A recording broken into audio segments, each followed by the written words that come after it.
안녕하세요. 이유진입니다. 자, 오늘 제가 라이브 토크라고 조금 자유로운 시간을 만들어 봤어요. 그래서 지금 대화창 보고 있는데 지금 바이올린 소리나 뭐 피아노 연주곡이 앞에 나왔나 봐요. 그래서 무슨 음악이냐고 하는데 저는 못 들었어요. 그래서 조교님들 혹시 찾아주시면 알려주시고요. 그게 질문이면. 자, 그러면 제가 이미 올라온 댓글과 응원도 잘 봤어요. 감사하고요. 여기서도 제가 준비한 뭐 답변이나 이런 것들 있으면 얘기하고, 그리고 계속 올라오는 거 보면서 편하게 좀 이야기를 하려고 합니다. 자, 그래서 쭉 봤는데, 여러분들이 이제 로그인 하실 때 저한테 기대한 게 뭘까 좀 생각을 하면서 준비를 좀 했어요. 그랬을 때 국어 학습 방법이나 그리고 또 뭐 수험 생활의 어려움에 대한 어떤 생각들이나 고민 같은 것들 나누고 싶지 않을까 뭐 이렇게 생각했는데, 사실 국어 학습법을 그래서 이만큼 준비하다 보니까 수업 시간에 맨날 하는 얘기인 거예요. 그래서 너무 지루하다. 다 찢어버렸어. 다 찢어버리고 그냥 여기에 진짜 올라온 거 최대한 이렇게 받아들이고, 그리고 더 궁금한 게 있거나 학습적인 부분은 제가 다음 카페나 이런 쪽으로 더 답변을 드리도록 하겠습니다. 어때요? 뭐 맨날 수업으로만 듣다가 이렇게 좀 편안하게 보니까 좀 다른가요? 와, 다 찢어버렸어. 그쵸? 실시간. 네.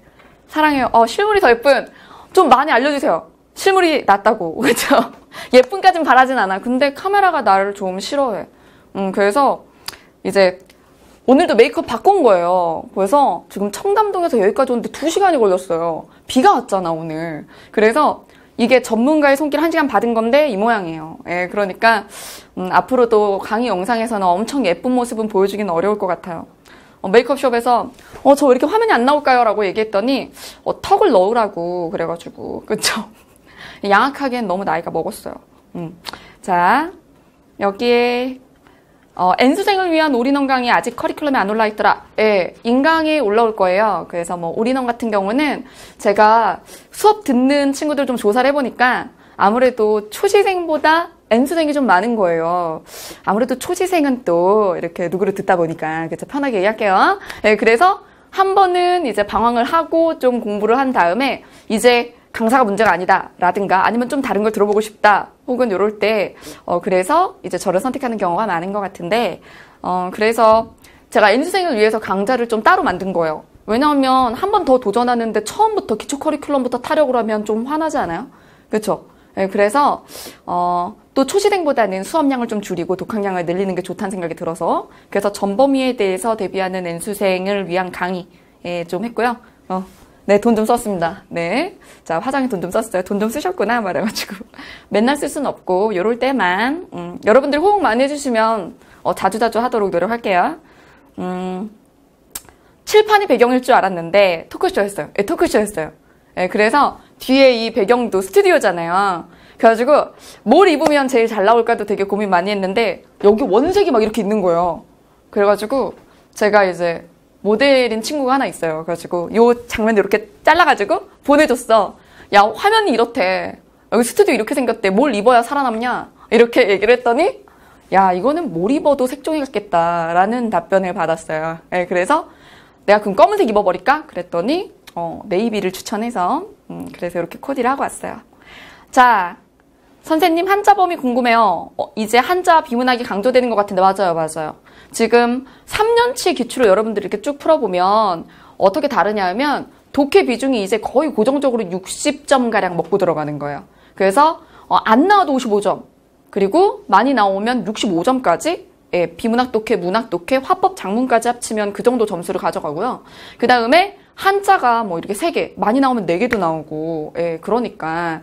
그래서 이제 한자를 그냥 단독 한자 문제도 있지만 어휘랑 엮어서 문맥적인 의미랑 엮어서 내거나, 아니면 독해 지문에 대한 문제인데 한자 성어를 내거나, 이런 식으로 약간 단독 한자 문제보다 이렇게 복합형 이런 것들 많이 나오죠. 근데 이제 범위가 어디냐라고 하면 이제 지금 제 교재도 있고 저절로 어휘 한자, 그리고 모든 이제 공시 교재들의 이제 어휘 한자 교재들이 있는데, 이게 강사들이 제일 힘든 부분이에요. 왜냐하면 모든 걸 다 넣겠다라는 마음이다 보면 책은 점점 두꺼워지고, 그러면 이거는 어느 정도 양적인 테러가 되는 거지. 내가 내 교재 안에서 나왔어를 과시하기 위해서 말도 안 되는 양을 주게 되는 거예요. 그래서 그거보다는 어느 정도 좁혀줘야 돼요. 좁혀주되 그래도 만약에 선지가 4개 있으면 3개 정도는 그래도 진짜 지엽적이고 막 희귀한 거 나오지 않으면 내 안에 있게 하자, 내 교재 안에 있게 하자. 그걸 목표로 모두 다 이렇게 교재를 만들고요. 그래서 사실은 이제 공시 교재들에 들어있는 어떤 한자나 어휘의 베이스랑 거의 다 비슷해요. 비슷한데 이제 일단 고등학교 교과서나 이제 교과서가 있잖아요. 중학교 때 한자 교과서 배우고, 그 다음에 고등학교 때 한문 교과서 배우고, 거기에 나오는 한자들, 그리고 문학 교과서들에 나오는 뭐 고유어나, 그리고 어떤 독서 교과서나 이런 데 나오는 한자어들의 한자, 이런 것들 많이 쓰고요. 저는 교재 만들 때 되게 도움이 됐던 게 네이팅 한자 사전이 있어요. 근데 그 한자 사전이 되게 좋은 게 특정 포털을 홍보하려는 게 아니라 사람들이 많이 쓰는 빈도 순으로 검색이 나와요. 그러다 보니까 내가 만약에 부수를 치잖아요. 그럼 그 부수가 들어간 낮자들이 나오는데 그것도 빈도 순으로 이렇게 나오는 거죠. 중요 한자 순으로. 그 다음에 그 한자를 쳐. 그러면은 그 한자가 들어간 한자어 중에서 또 우리가 평소에 많이 쓰는 게 나오는 거지. 그리고 또 한자성어를 누르면 역시나 주요 한자성어부터 순서대로 나와요. 그래서 저는 사실은 제가 이제 좀 공시에 들어온 지 지금 한 이제 5년 차인가요? 그러니까 어찌 보면 오래되신 분들에 비해서는 후발주자잖아요. 그래서 다른 선생님들 교재 다 보고 교집합 싹 뽑고 그 다음에 네이팅 한자서전 정말 많이 썼고 그리고 교과서에 있는 것들 수렴하려고 했습니다. 그 다음에 자 계속 업데이트 되고 있네요. 그래서 한자 진짜 하기 싫죠. 그래서 제가 제 무료 특강 중에 부스맵 기초 한자라고 있어요. 저절로 어휘 한자는 유료고 부스맵 기초 한자는 정말 한자 바보. 자, 말 조심해야겠다. 자, 어쨌든 그래서 정말 한자는 하늘 천 따지 끝 이런 사람들을 위해서 그래서 그렇게 만들어 놓은 거예요. 그래서 사람 인변에서 나온 한자들 해서 부수에서 기초한자, 기초한자에서 한자어, 한자어에서 뭐 성어 이런 식으로 이렇게 방사형으로 이렇게 확장되면서 어떤 단어들이 있는지 제 프레지 써가지고 이렇게 수업한 게 있어요. 그래서 그게 이제 무료 특강 쪽에 있어요. 부스맵 기초한자. 그래서 그거를 좀 참고하시면 그거를 듣고 나서 뭐 제 수업이 아니더라도 그 어떤 강사의 뭐 한자 수업 들어도 편할 거예요. 그러니까 지금 본격적으로 공부하기 전이라든가 아니면은 다시 마음 잡고 내가 초시 때는 한자를 못했지만 이번에 한자 할래 싶으면 그 강의를 듣고 시작하시면 기초 탄탄해질 거라고 생각합니다. 진짜 좋죠? 그쵸? 부스맵 기초 한자 듣고 있는데 정말 좋아요. 그쵸? 그 다음에 시험 시작한 지 얼마 안 됐는데 목표의식이나 절실함이 크지 않은 것 같습니다. 어떤 마음가짐으로 공부를 시작하는 게 좋을까요? 이런 거죠. 절박할수록 열심히 하는 게 맞거든요. 근데 다른 사람들이 많이 하고 뭐 부모님이 하라고 하니까 뭐 아니면 딴 거 하고 싶은 게 없어서 이렇게 하면 미친 듯이 열심히 하게 되지는 않는 게 사실인 것 같아요. 꿈이 이제 없다라는 우리가 이렇게 뭐라 그럴까? 꿈이 없어. 꿈을 찾을 수가 없었어. 그렇게 컸을 수도 있고 사회가 그렇게 만들었을 수도 있어요. 그러면 이제 수능 때도 동기부여가 안 됐지. 왜냐면 무슨 대학교에 어느 학과 가고 싶은지도 몰라. 그러니까 수능 때도 최선을 다한 것 같진 않아. 그래서 수능을 받고 그래서 수능을 잘 못 보거나 만족스럽지 못하거나 그래서 대강 점수 맞춰가고 그러다 보니까 대강 점수 맞춰서 학과를 선택하다 보니까 그러면 이게 전공 살려가지고 싹 일자리 구하고 싶지도 않고 그리고 전공을 살릴 만한 곳도 보이지 않고 그러다 보니까 공무원 시험을 더 많이 하게 되는 것 같아요. 저도 이제 수능 쪽에 있을 때 재수종합반에 있었기 때문에 재수학원에 있었던 거죠. 거기서 이제 담임 선생님도 하고 여기서 재수한 분들은 그 담임의 존재가 어떤 존재인지 아실 텐데 그래서 이제 고3 담임 같은 거?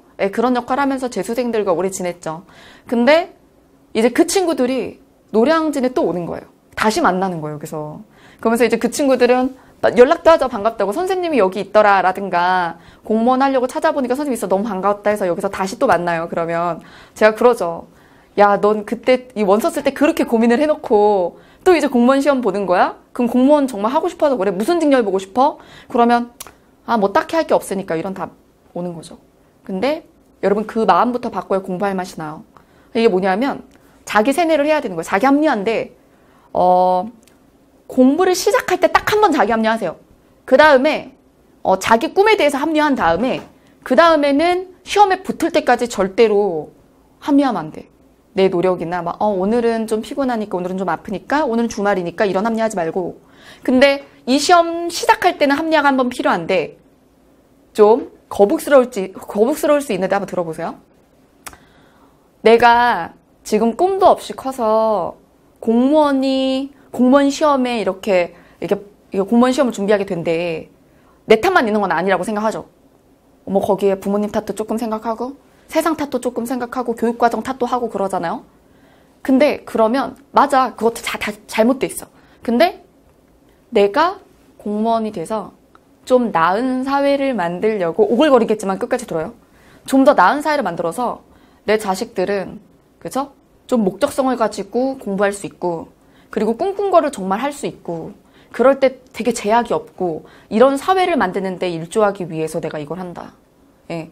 그래서 내 대에서 이 고통을 끊기 위해서 한다. 이런 마음을 가지고, 그리고 자기를 그렇게 세뇌해야 되는 거야. 난 되게 대단한 거 준비하는 거야. 대단한 거예요. 대단한 거예요. 뭐 이거 되고 나면 뭐 돈도 뭐 얼마 못 버는 것 같고, 뭐 홀강하긴 텄고, 이런 생각하면 공부할 힘이 안 나. 그러니까 나는 이 생을 좀 더 나은 사회를 만들어서 내 자식들이, 그쵸? 좀 더 나은 삶을 살게 하는데, 돈으로 말고 사회를 바꿔서, 그쵸? 힘을 보태겠다. 네, 그래서 진짜 어떤 개인을 위해서가 아니라, 회사를 위해서가 아니라 국가, 국민, 진짜 다수, 공익을 위해서 살겠다. 이런 마음으로 평생 그렇게 살아본 적 한 번도 없어도 남을 위해서 한번 살아보는 거야. 라고 생각하고 이 시험을 준비를 하시고, 그러면서 내가 되게 좋은 사람이라고 계속 동기부여를 해야 돼. 야, 나 진짜 멋있다. 야, 내가 지금 왜 이렇게 힘들고 있고 잠을 왜 못 자고 있지? 나 왜 여기 있지? 나 그 국민들을 위해서. 내가 다른 사람들 좀 더 살기 좋은 세상 만들어주려고. 막 이렇게 생각하면서 내가 이미 된 사람처럼 대단한 꿈을 꾸고 있다고 생각하고 합리화를 한번 하셔야 돼요. 그리고 이 초심을 잊지 않고 쭉 유지해 가셔야 되고. 자, 그 다음. 예쁜 순간 캡처하기 예쁜 척? 자, 조교들이 지금 토할 것 같아서 못하겠고. 예쁜 순간 뭐지? 예쁜 순간이 어떤 순간이지? 자, 그 다음. 문학작품을 11종 작품 다 봐야 되나요? 11종, 14종, 16종 그거 문학 교과서 얘기하시는 거죠? 그래서 18종을 배우신 분도 있고 14종도 있고 그런데 교육 과정에 따라서 문학을 수능 대상 작품, 그리고 교과서 대상 작품을 다 보는 건 사실 불가하죠. 불가하니까 어떻게 해야 되냐면, 고전은 계속 누가 쓰고 있는 게 아니잖아. 고전이 계속 늘어나요? 아니잖아요. 그거는 한정된 범위라고. 그러면 고전에 대한 공부는 예의라고 생각을 하셔야 돼요. 고전 문학에 대한 거는 사실은 시험 때 처음 보는 막 시조나 막 가사나 이런 게 나와가지고 그때 거기서 독해를 하고 있으면 사실은 수험생으로서 예의가 없는 거야. 시험에. 그쵸? 자, 그러니까 고전은 내가 숙지를 다 어느 정도 하고 엄청 많지 않아요. 할만해요. 그리고 그 모든 선생님들의 교재가 고전에 대해서는 다 탄탄하게 담고 있어요. 그러니까 그 어떤 선생님 교재든 간에 잡아서 쭉 고전은 다 보시고, 그리고 현대소설이나 현대시 쪽은 작품 양쪽으로 승부하려고 하지 마시고 낯선 작품을 봤어도 내가 독해할 수 있는 능력을 기르려고 노력을 하시는 게 좋죠. 어떠한 화자가 무엇에 대하여 어떤 정서, 어떤 태도를 말하느냐 이런 거라든가, 소설을 읽을 때 어떻게 하면 인물이나 그리고 그 사람의 갈등 관계 이런 것들을 빨리빨리 잡을 것인가, 이런 것들을 문제를 통해서 훈련을 해야겠죠. 자, 저는 돈보다 국가 민족을 위해 일하고 싶은데 이놈의 게으름이 문제네요. 게으름. 저는 고등학교 때까지는 진짜 게으른 애였던 것 같아요.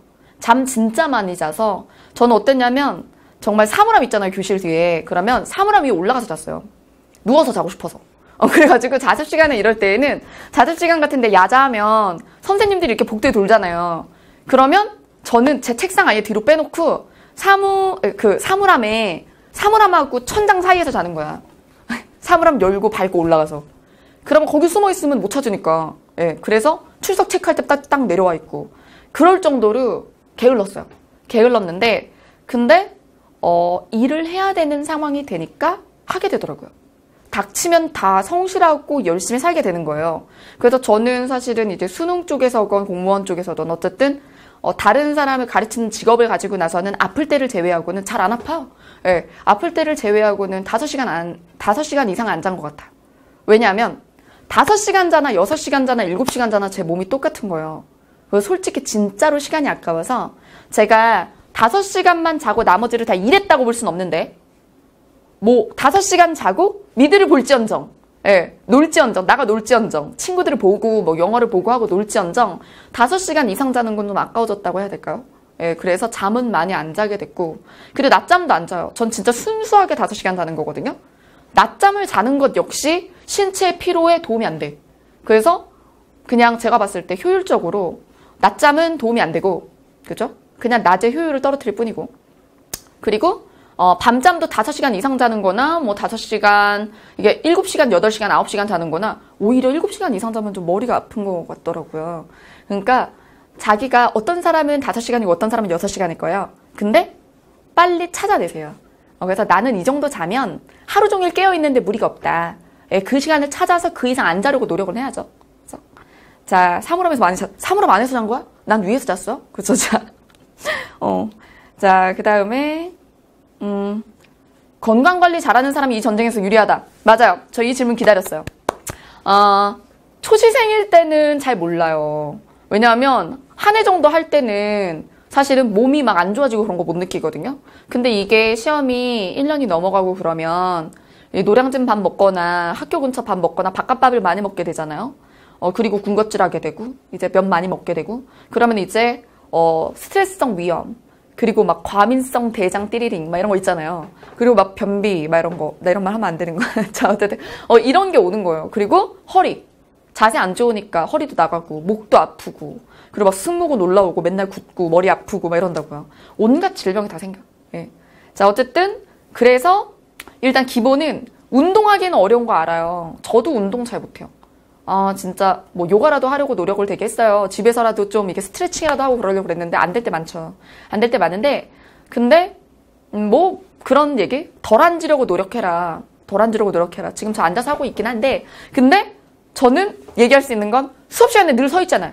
그쵸? 그러니까 저는 하루에 최소, 아무리 적어도, 수업 되게 적은 날은 4시간, 많으면 12시간도 서 있거든요.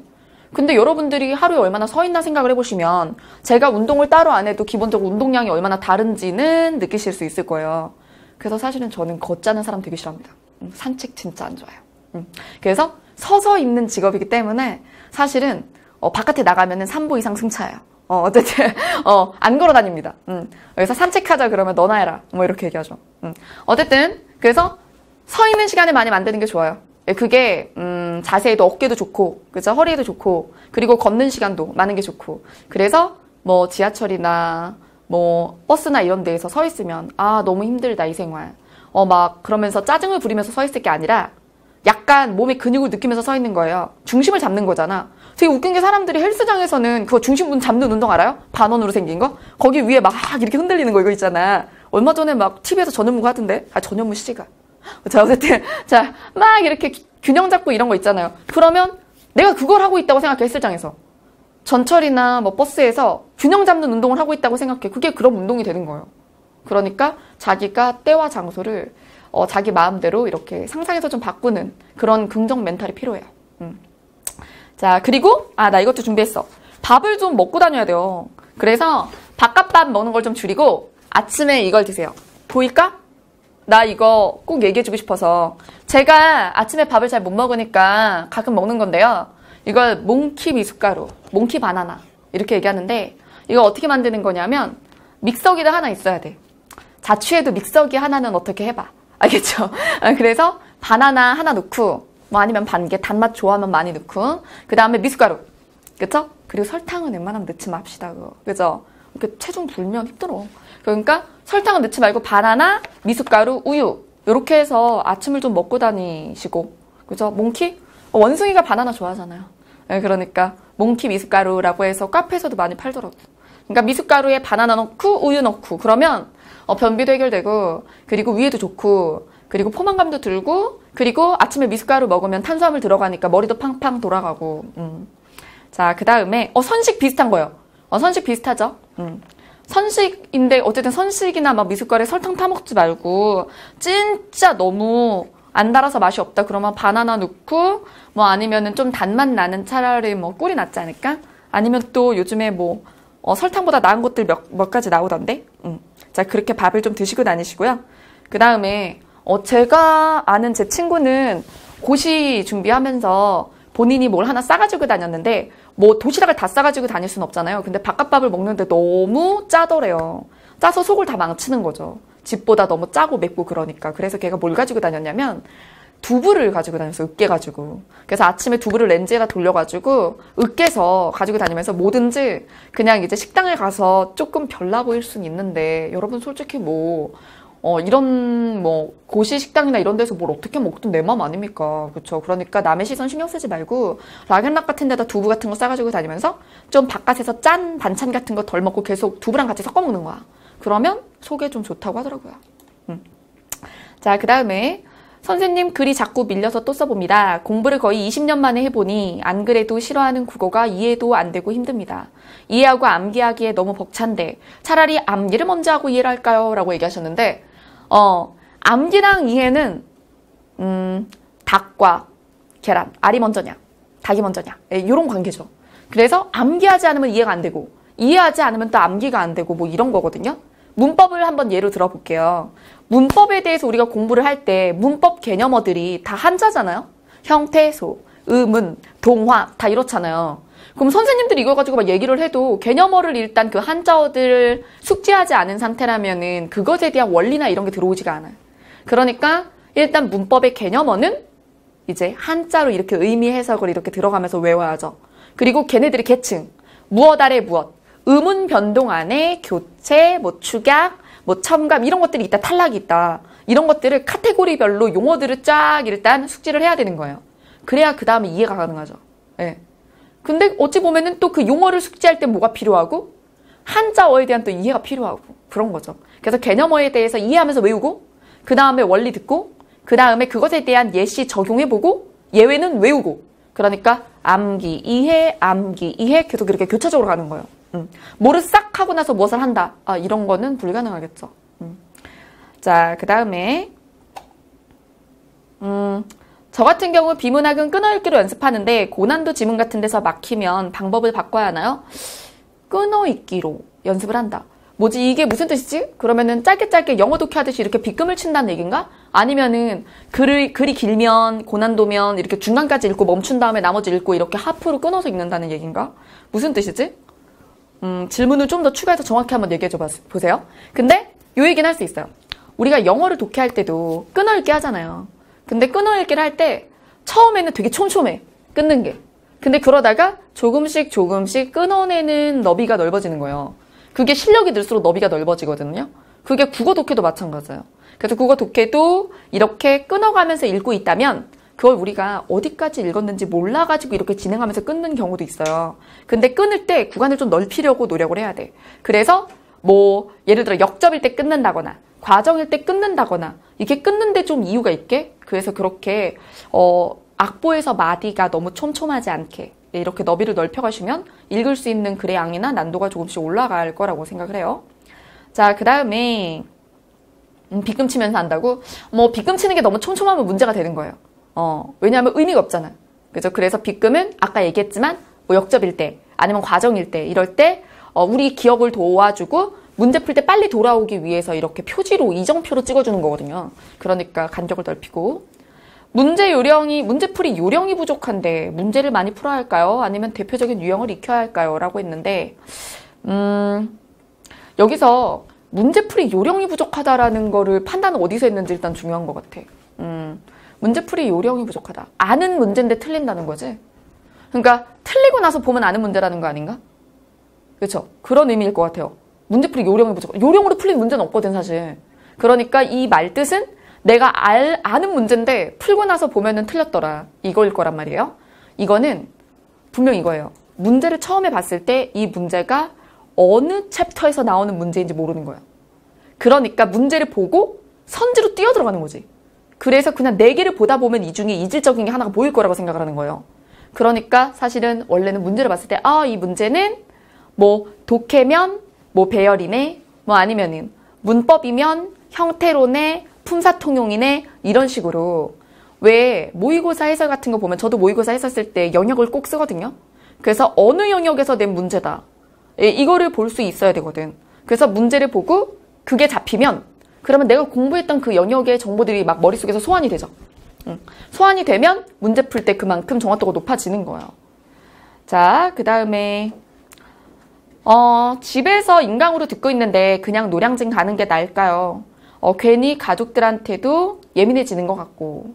자, 여기서 포인트가 뭐 인강이 나아요, 뭐 현강이 나아요 이런 게 아니라 집에서 공부하다 보니까 가족과의 관계가 안 좋아지는 것 같다. 그러니까 집 안에서 공부의 환경, 그러니까 공부하는 공간을 바꾸는 게 어떻겠느냐는 질문인 것 같아요. 그러면 저는 일단 제가 집에서 일을 못하는 인간이에요. 집을 아무리 환경을 좋게 꾸며놔도 혼자 살 때도 아무리 연구실을 꾸며놔도 집에서 이렇게 일단 누울 수 있는 곳이 있는 곳에서는 일이 잘 안 되는 거죠. 그래서 집에서 되게 만약에 늦게까지 일을 해야 될 때는 저는 방문을 닫아놓고 오히려 주방에서 식탁 위에서 막 해요. 침대 안 보이게. 그러면 집에서는 그만큼 유혹이 심하다는 거죠. 뭐 먹고 싶고 그리고 또 이제 또 자고 싶고 막 이런 거지. 그래서 사실은 나와서 공부하는 걸 추천을 하고요. 그게 꼭 학원이 아니라 뭐 독서실이어도 상관없고 근데 이제 너무 돌아다니면서 공부를 하는 거는 규칙성이 좀 없어지니까 그러진 않았으면 좋겠고, 인강과 현강의 차이에 대한 질문이라면 저는 현강만 듣는 것도 문제가 있고 인강만 듣는 것도 문제가 있다고 생각을 해요. 근데 물론 지방에 사셔서 어떤 지방이 올라오면 지방에서 이제 노량진에 올라오면 비용이 생기니까 그래서 그러시는 거라면 어쩔 수 없는 거고, 그래서 제가 항상 현강이 이런 점이 좋다라고 얘기를 하는 걸 되게 이제 좀 저하는 게, 인강 듣는 친구들 불안하게 만들고 싶지 않아요. 네, 그래서 인강을 들을 때 주의해야 될 점을 이야기를 해드리도록 할게요. 오히려. 그래서 현장을 들으면 좋은 거는 이렇게 선생님들을 대면하잖아요. 그러니까 동기부여가 더 되는 것도 있고, 뭐 촬영 바깥 이야기나 이런 것들도 있죠. 카메라가 끝나고 나서 돌아가는 것들도 있기도 하고, 그리고 이제 이제 현장에 대해서 현강생들을 위해서 학원들도 많은 서비스를 준비를 하죠. 뭐 자습실이나 아니면 하다못해 무료 특강이나 이런 것들 프린트 자료들을 막 준다든가 뭐 이런 것들의 서비스도 있고, 그리고 현강을 따라가면 이런 건 있어요. 정 커리큘럼을 계속 따라가게 되는 거예요. 오히려 자율적이지 못하다 보니까 해야 할 걸 할 때 하게 되는 거지. 근데 인강을 이렇게 인강을 듣게 되면 나도 모르게 미루거나, 그렇죠? 아니면은 몰아듣거나, 그리고 그것이 효율적이라고 계속 합리화하는 거야. 합리화하면 안 된다 그랬죠. 그래서 달 계획이나 아니면 주간 계획이나 이런 것들을 정해두고 자기 편의에 따라서 아니면 마음에 따라서 자꾸 바꾸지 않는 게 좋아요. 그래서 장기 계획, 이렇게 중단기 계획 이런 것들을 좀 짜셔서 현장보다 인강일 때는 더 계획이 되게 중요하죠. 그래서 선생님을 하나 정해서 커리큘럼에 대해서 몇 월에 뭐가 열리고 이런 것들을 보고 따라오면 되는 현장과 달리, 인강 같은 경우는 이제 언제든 사실 작년 것도 이렇게 연동해서 들을 수 있고 무료 특강도 올라와 있는 것도 있기 때문에 자기가 짜는 거란 말이에요. 그러니까 커리큘럼을 짜는 자율성이 있는 대신에 그게 독이 되기도 하고 또 득이 되기도 하고 그러는 거죠. 그 부분에 대해서는 카페 같은 데서 상담을 좀 받아가면서 했으면 좋겠어요. 그 다음에 어문 규정을 반복할 때 주기가 어느 정도 되면 되냐라고 했는데, 이거 너무 사람 머리에 따라 다른 거 아니야? 그쵸? 그래서 근데 제가 봤을 때 평균적인 두뇌라면 제가 무료 특강으로 어문 규정 마스터라는 걸 매년 찍어요. 근데 그걸 왜 무료로 찍냐 하면 어문 규정 쪽만 따로 빼서 진짜 표준 발음법 1항부터 쫙 로마자 표기법까지 전 규정을 다 하는 거거든요. 전 예시를. 근데 그거를 왜 무료 특강으로 하냐면 반복하길 바라기 때문에 무료 특강으로 해놔요. 유료 강좌면 기간이 존재하잖아요. 그럼 듣고 나면 끝나잖아. 그래서 무료 특강이면 계속 담아가지고 볼 수 있으니까 무료 특강으로 해두거든요. 그리고 자기 혼자서 테스트 할 수도 있지만 제 목소리로 이렇게 듣거나 하면 좋을 수도 있고 하니까. 어쨌든 근데 그걸 딱 찍어보니까 8강에서 9강 나와요. 8, 9강? 그러면 여러분들이 일주일에 만약에 한 강씩 들으면 2달이잖아요. 그쵸? 그러니까 한 번은 막 제대로 듣고 복습하고 처음 할 때 그렇게 한 다음에는 복습을 할 때는 그냥 일주일에 1시간씩만 내 어문 규정 마스터 들으면 되지 않을까? 그래서 이번 주에는 표준 발음법 1강, 그 다음 주엔 2강, 한글 맞춤법 1강 이렇게 일주일에 1시간씩만 어문 규정 마스터를 돌리면 2달에 한 바퀴가 돌아가요. 그러면 내가 10개월 하면은 5회 독하는 거죠? 그렇게 하면 좋겠어요. 그 다음에 자, 제가 독해하고 문학 선생님이 풀이 방법이 잘 숙지가 안 됐는데 재수생 강의를 들어도 될까요? 제 재수생 강의요? 재수능 강의? 근데 저는 오히려 이게 독해 강의를 인강으로 찍어놓은 거는 공무원 쪽에서밖에 없고 수능 쪽에서 찍었던 건 다 수능에서 했던 것들은 다 현강이고 이제 오픈 클래스가 아니어서 그래서 일단 저는 최적화된 수업을 공무원 쪽에서 독해 알고리즘이라고 만들어놨어요. 그래서 독해 알고리즘이 비문학하고 문학에서 낯선 문학 독해법을 20패턴으로 나눠서 수업을 한 거거든요. 그래서 독해 알고리즘을 듣고도 덜 잡혔다. 그러면 이제 독해 알고리즘을 2번 푸냐 이런 친구들도 있는데 자기 약점인 패턴 부분이나 이런 것들을 이렇게 복습을 하는 건 괜찮은데 굳이 봤던 지문을 싹 다시 보면서 이걸 2번씩 돌리고 그럴 필요는 없을 것 같고요. 그러면은 문제를 뭘 더 풀어야 되냐라고 했을 때에는 제가 기출 외전이라고 해서 기타 직렬 기출 문제들을 쫙 찍어놨어요. 적어도 3년 이상씩. 올해도 또 찍어 올릴 거니까 그럼 4개년이 되겠죠? 그럼 국회직도 이제 4개년, 거기다 8급, 9급 있으니까 더 많겠다, 그거는. 그죠? 그리고 교행직, 공무원, 이런 것들이 있는데, 그러면은 여러분들이 시중에서 산 기출 문제지에 실리지 않았던 기출 문제들을 더 볼 수 있단 말이에요. 그럼 거기 있는 것들을 쭉 뽑으면 거기 독해 문제가 상당히 많아요. 특히 국회직이나 군무원이나 교육행정직이나 이런 것들은 독해 문제 길이도 길고 일행직보다 난도도 높고 문제도 좋거든요. 그러니까 독해 알고리즘 하고 독해 알고리즘도 속성 있고 본권 있으니까 연습 많이 하고 싶으면은 본권하고 그 다음에 기출외전에 어떤 국회직이나 교행직이나 이런 거 순차적으로 해주시면 좋을 것 같아요. 그 다음에는 이제 제 동영 같은 거 쭉 따라오시게 될 테니까. 자, 그 다음 하반기 공채 뜨면 문풀 강의를 또 하느냐? 일단 요 질문하시는 분은 제가 3, 4월이랑 5, 6월에 했던 문풀 강의를 다 들으셨는지 일단 여쭤보고 싶어요. 근데 제가 이제 3, 4월 달에 해놓은 거, 그 다음에 5, 6월 달에 해놓은 모의고사만 해도 지금 거의 30회차가 되거든요.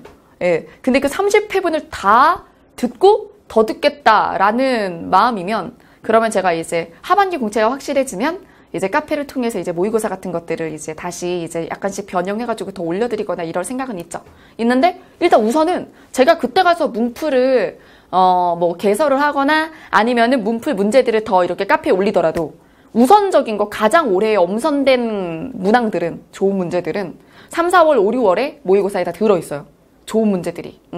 그러니까 그걸 먼저 하시고 그 다음에 자 업데이트가 막 되고 있네요. 자, 그 다음에 비문학 독해를 따로 준비하지 않고 그냥 실력으로 푸는 것에 대해서 어떻게 생각하시나요? 자, 그래서 그러니까 강의 따로 안 듣고 실력으로 풀면 어떠냐? 당연히 되죠. 저는 그래서 어디서든 독해 알고리즘에 대해서는 반드시 들어야 되는 강의다 이렇게 얘기 안 해요. 본인이 수능에서 지금 수능을 봐도 1, 2등급이 나온다. 안 하셔도 돼요. 진짜로. 그래서 내 3등급 묻어가지 말고. 알겠죠? 자, 그래서 수능에서 3등급은 1, 2등급과 조금 달라요. 무시하는 게 아니라 정말로. 그래서 그리고 또 이런 사람들도 2에서 4까지 왔다리 갔다리 했다. 그것도 달라. 그러니까 내가 고정적으로 수능에서 2등급 뒤로 나간 적이 없다. 그러면 독해 알고리즘 안 하셔도 됩니다. 그건 어렸을 때부터 진짜 독서도 많이 하고 문제풀이에서 국어 언어 영역에서 고통을 겪어본 적이 없는 사람이니까 굳이 일부러 수업을 들어야 될 필요가 없죠. 근데 다만 수능하고 공시하고 문제 스타일이 다른 건 있죠. 수능은 세트형이잖아. 근데 공시는 한 지문 한 문제. 물론 복합형에 나오는 직렬도 있습니다만 어쨌든 한 지문 한 문제고 그 다음에 100분 100문제이기 때문에 더 빠르게 풀어야 되잖아요. 그 생각은 하시고 모의고사에서 훈련은 똑바로 하셔야 되고요. 그 다음에 하루에 몇 과목 공부하는 게 효율적일까요? 이거는 하루로 얘기 안 하고 주일로 얘기할게요. 일주일. 저는 이런 학습법에 대해서 진짜 잘못된 학습법이라고 생각해요. 선생님 제가 2달 동안은 2과목을 끝내고 그 다음 달에 뭘 시작하겠습니다. 이런 거. 그러면 5과목 9급 혹은 7급은 7과목 이렇게 돌려야 되는데 이렇게 이달은 무슨 과목들하고 이달은 무슨 과목들하고 이렇게 지그재그로 뛰시면 그럼 이거 공부할 때 이거 까먹고 이거 공부할 때 이거 까먹고 이런 식이에요. 예, 그렇기 때문에 비중을 조절하더라도 계속 만지긴 해야 되는 거예요. 모든 과목을.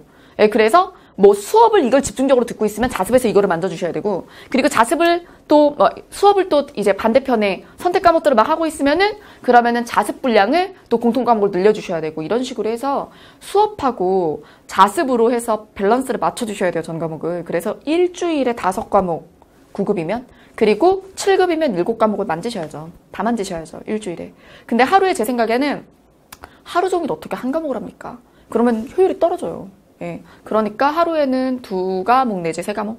왜냐하면 수업을 들으면 마음대로 안 될 때가 있잖아. 그러니까 최소 2과목을 만져야 되고, 그리고 3과목 이상 만지려고 노력을 하시고, 5과목은 좀 정신없는 것 같긴 해요. 그쵸? 근데 제가 보니까 처음에 공부 시작했을 때는 한 과목을 2시간 이상 잘 못 잡더라고요. 근데 국어는 이렇게 하면 돼. 국어는 문법을 만약에 2시간 했다. 그럼 독해 2시간 할 수 있잖아요.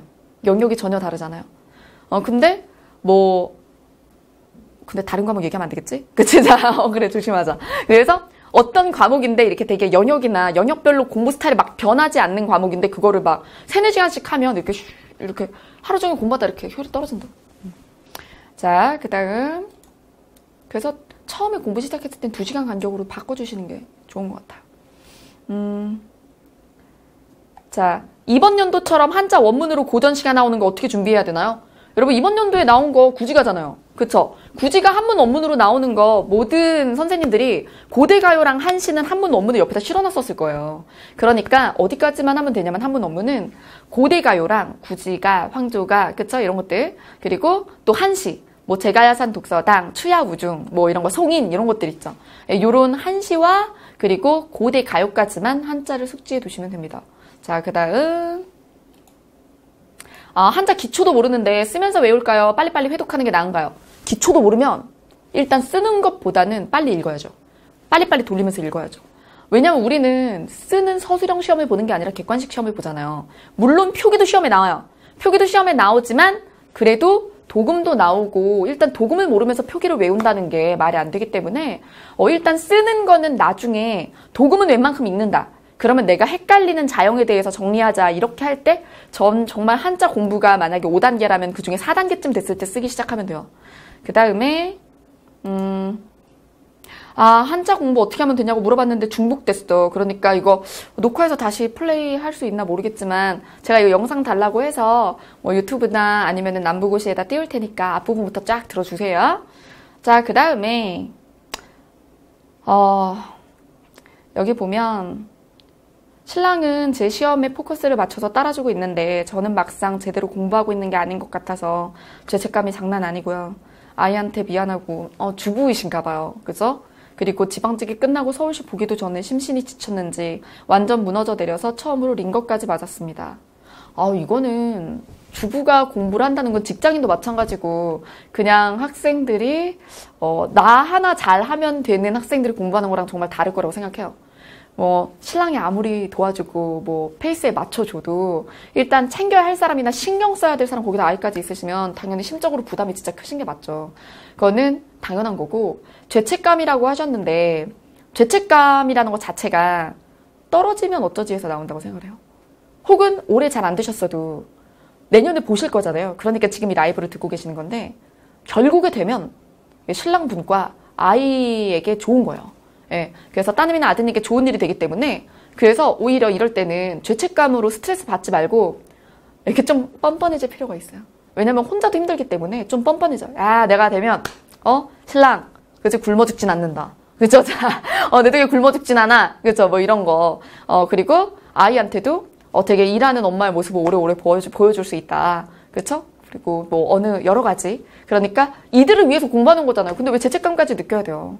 그러니까 죄책감 느끼지 말고 최대한 빨리 붙어주면 좋지만 그렇다고 좀 걸린다고 해서 미안할 일인가? 그들을 위해서 노력하는 거이기도 한데 나 재밌자고 나가가지고 막 회사 생활 해보고 싶어서 하는 거 아니잖아요. 그죠? 그 다음 선생님이 추천하는 수험생 스트레스 해소 방법 네가 수험생이지만 이건 해도 된다 이런 게 있나요? 저도 생각해요. 너가 강사지만 너가 해도 되는 건 뭘까? 그렇죠. 저도 막 수업이 되게 많고 교재할 것도 되게 많은데 이렇게 막 왕좌의 게임 같은 거 보고 있고 그러면 되게 죄책감 느껴져요. 근데 이렇게 생각을 하는 거죠. 계획을 절대로 어기면 안 되는 계획을 정해두잖아요. 그리고 저는 계획을 2차적으로 세워요. 그래서 당일 계획이 있거든요. 이렇게 핸드폰에 요즘에 이제 S노트 쓰는데 그러면은 내가 반드시 오늘 해야 되는 거랑 하면 나중에 편할 거. 그러니까 나중에라도 할 수는 있는데 지금 미리 해두면 내가 나중에 좀 좋아. 이런 것들을 2차적으로 세우는 거야. 반드시 할 일, 하면 좋은 일. 근데 어떤 날은 매일매일 동기부여 정도가 똑같지 않기 때문에 1차 미션에서 끝나. 진짜 오늘 안 하면 죽어. 내일 너 수업 어떻게 할래? 이런 것까지밖에 못하고 끝날 때도 있어요.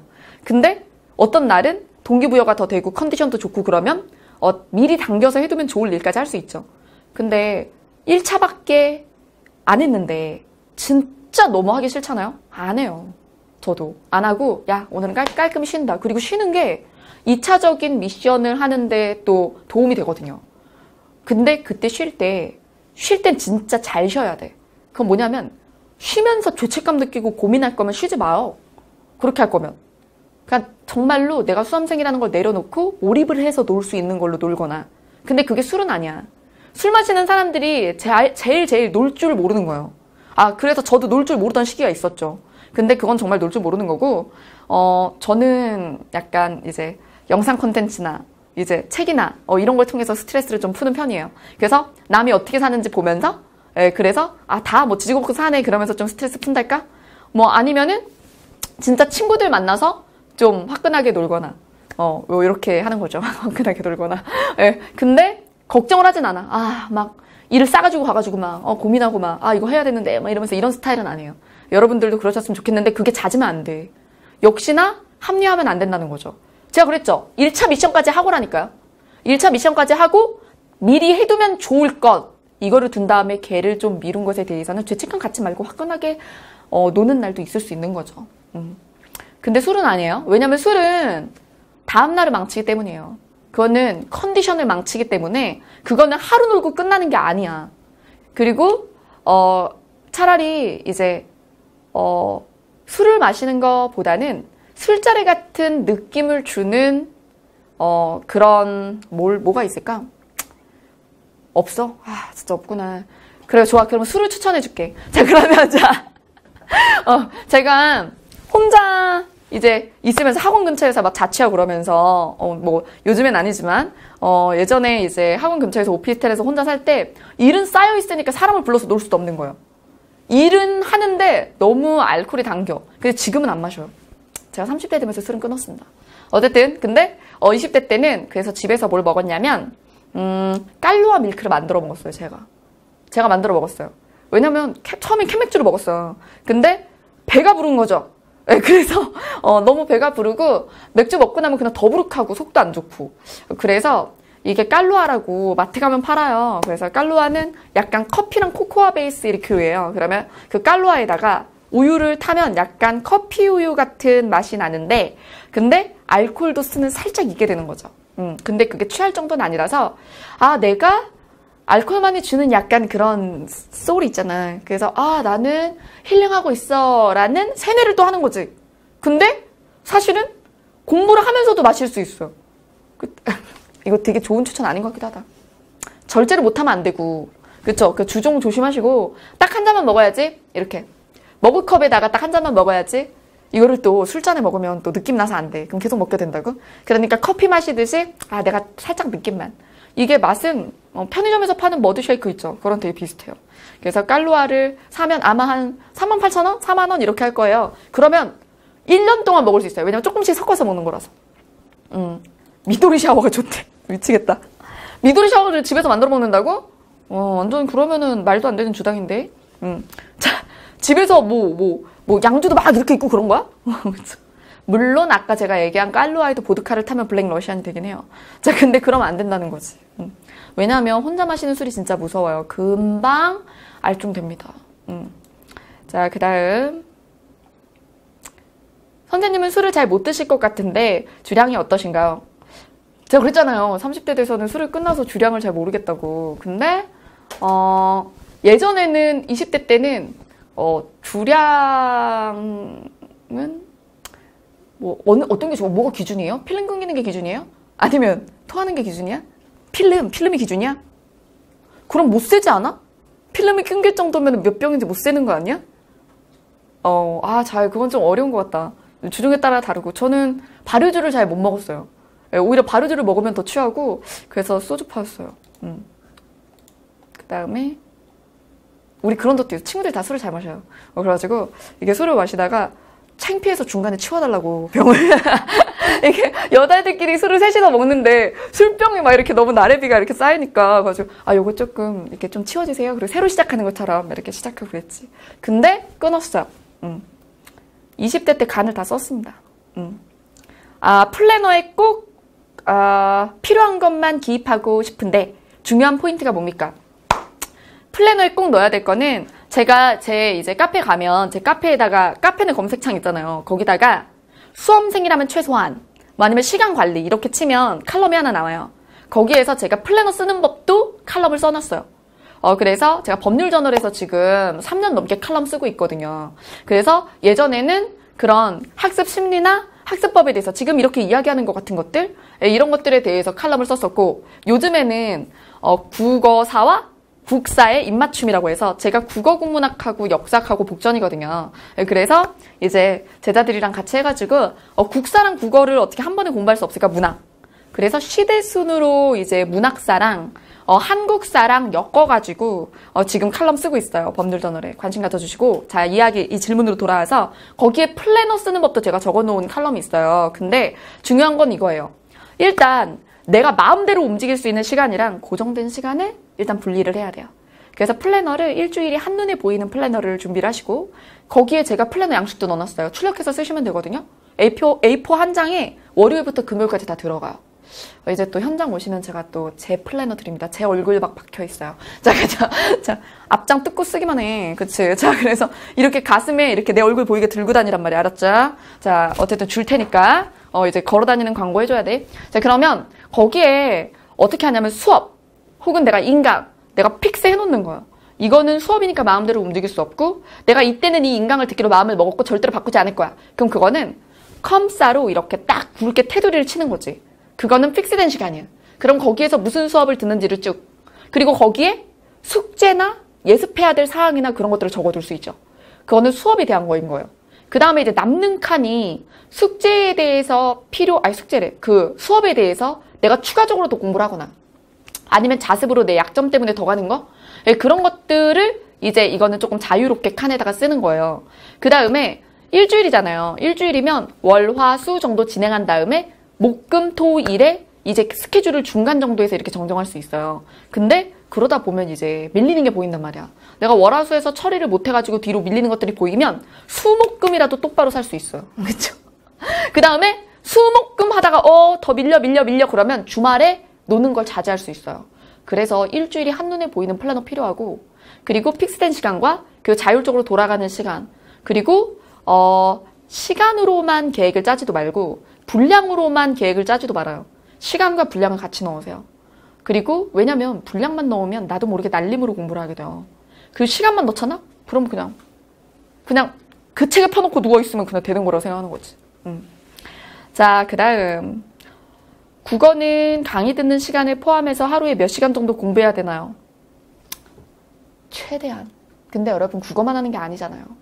어떤 과목이든 간에 어떤 과목만 최대한 마냥 안 돼요. 그래서 제가 사실은 이거는 약간 노량진 전체를 디스하는 것 같아서 좀 조심스러운 얘기인데 제가 공무원 쪽으로 이렇게 이적을 하면서 연구를 하잖아요. 사실은 공무원 쪽 수업을 할까 말까 고민하던 그 5년 전에 제가 진짜 깜짝 놀랐어요. 그리고 사명감을 가지고 좀 들어온 것도 있어. 사실 돈을 벌려면 수능 쪽에 계속 있어야 돼.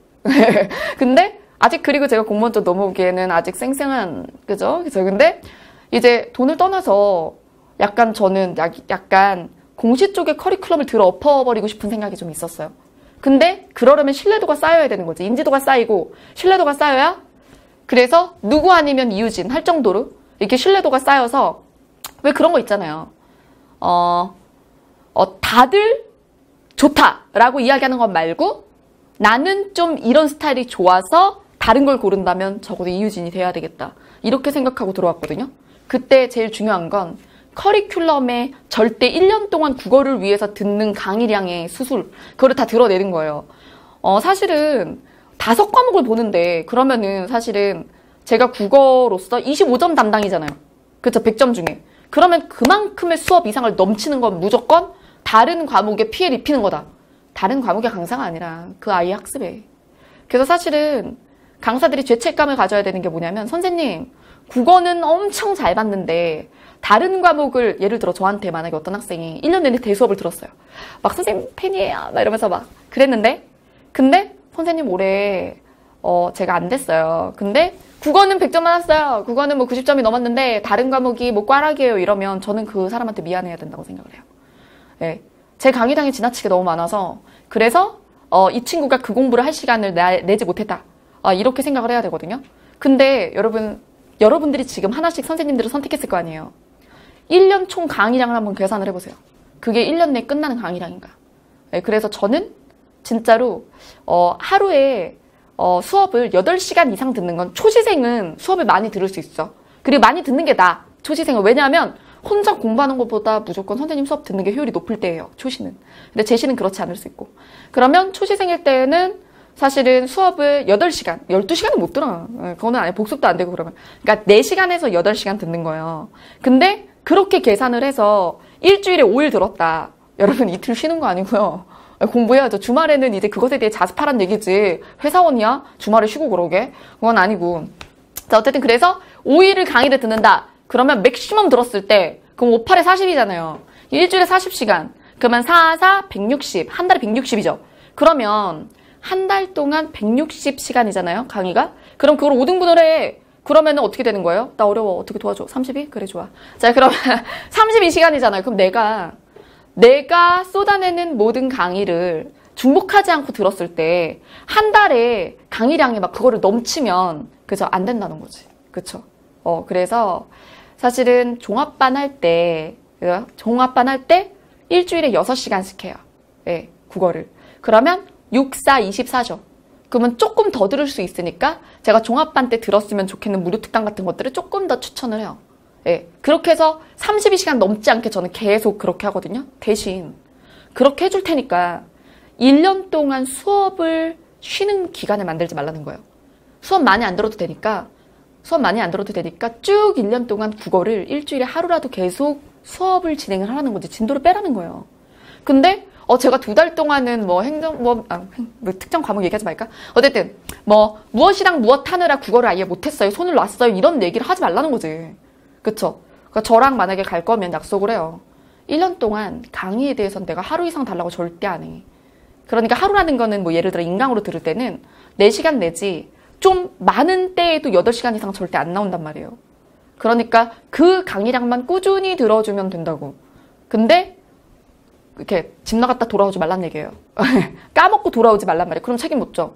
근데 꾸준히 들으면 그렇게 들으면 돼. 근데 여러분들이 이제 보면 학원가에 보면 강의 보면은 수업이 막 일주일에 12시간 막 이래요. 한 과목이. 그럼 어차피 그러면은 5과목을 동시에 못 듣는다는 얘기지. 그러니까 이거 듣다 저거 듣다 이렇게 메뚜기 뛰듯이 이렇게 공부를 하니까 지그재그로 뛰니까 공부하고 까먹고 막 이렇게 되면서 수업 기간이 길어지는 거예요. 1년 내에 본인이 선택한 강사의 총 강의를 못 듣는 거죠. 그러니까 2년이 되는 거예요. 자, 그래서 저는 이런 생각도 들어요. 붙을 수 있는 사람이 1년에 붙을 수 있는 사람이 강사들의 커리큘럼 때문에 2년째에 붙지 않나 이런 생각합니다. 그리고 그 부분에 있어서 저는 떳떳해요. 1년 안에 제 수업 다 듣고 합격점까지 만들 수 있다고 생각합니다. 그렇다고 강의량이 라이트하다고 해서 그렇다고 빠지는 부분 절대 없이 할 수 있어요. 자, 그 다음 자, 여기서 플래너 자료 다음 카페에 있어요.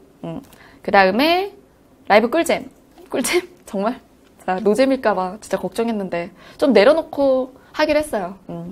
그리고 실제로 카메라 안 돌아갈 때는 제가 교실에서 이렇게 수업을 하는데 카메라 돌아갈 땐 저도 모르게 좀 경직되는 것도 있고 이게 사람이 한번 얘기하거나 이런 것들이 다 기록돼서 어디 올라가 있다는 건 되게 신경 쓰이는 일이거든요.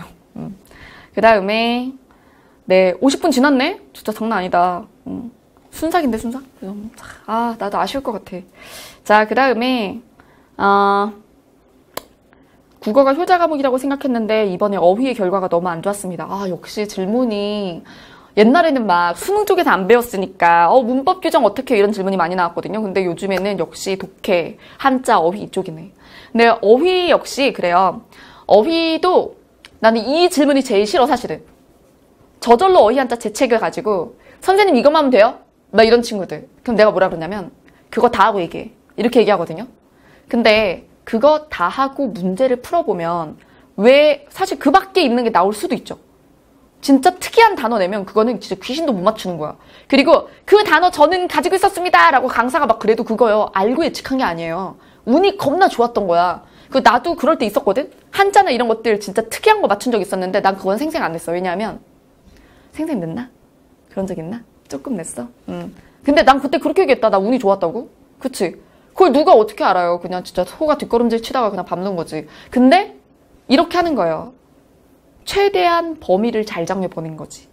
최대한 잘 범위를 정해서 이제 지금까지 나왔던 국가의 모든 시험의 어휘들, 뭐 국어능력 인증시험, KBS 뭐 능력 이제 인증시험, 그리고 수능, 평가원, 교육청, 그리고 또 사관학교 뭐 이런 것들, 그런 모든 공무원 시험 이런 것들에서 나왔던 어휘들 군이 있어요. 그런 자료들하고, 그리고 교과서에 나오는, 여러분 우리가 교과서 볼 때 사실 부록 아무도 안 봤죠, 부록. 근데 그 부록에 보면은 고유어나 이런 것들이 쫙 있었어요. 그래서 저는 중학교 교과서부터 고등학교 심화 교과서까지 다 가지고 있거든요. 그러면 거기에 있는 부록들 쫙, 그죠? 그리고 그 부록에서도 그것도 너무 많아요. 그러니까 그 부록에서 너무 쉬운 거 빼. 너무 쉬운 거 빼고 그 중에 학습할 대상들을 추려가지고 테스트 같은 거 만들어서 저절로 어휘 한자 만들었죠. 근데 저도 모의고사를 낼 때 저절로 어휘 한자 안에 있는 것만 가지고 안 만들어요, 일부러. 그래서 저절로 어휘 한자에서 선지 2개 만들고, 내가 진짜 중요하고 이거는 교과서에 있었다 이런 것들을 2개 만들고, 선지 2개는 바깥에서 내요. 바깥에서 낼 때 쓰는 어떤 범위는 국립국어원에 보면 살려쓰자 우리말 뭐 이런 거 있어요.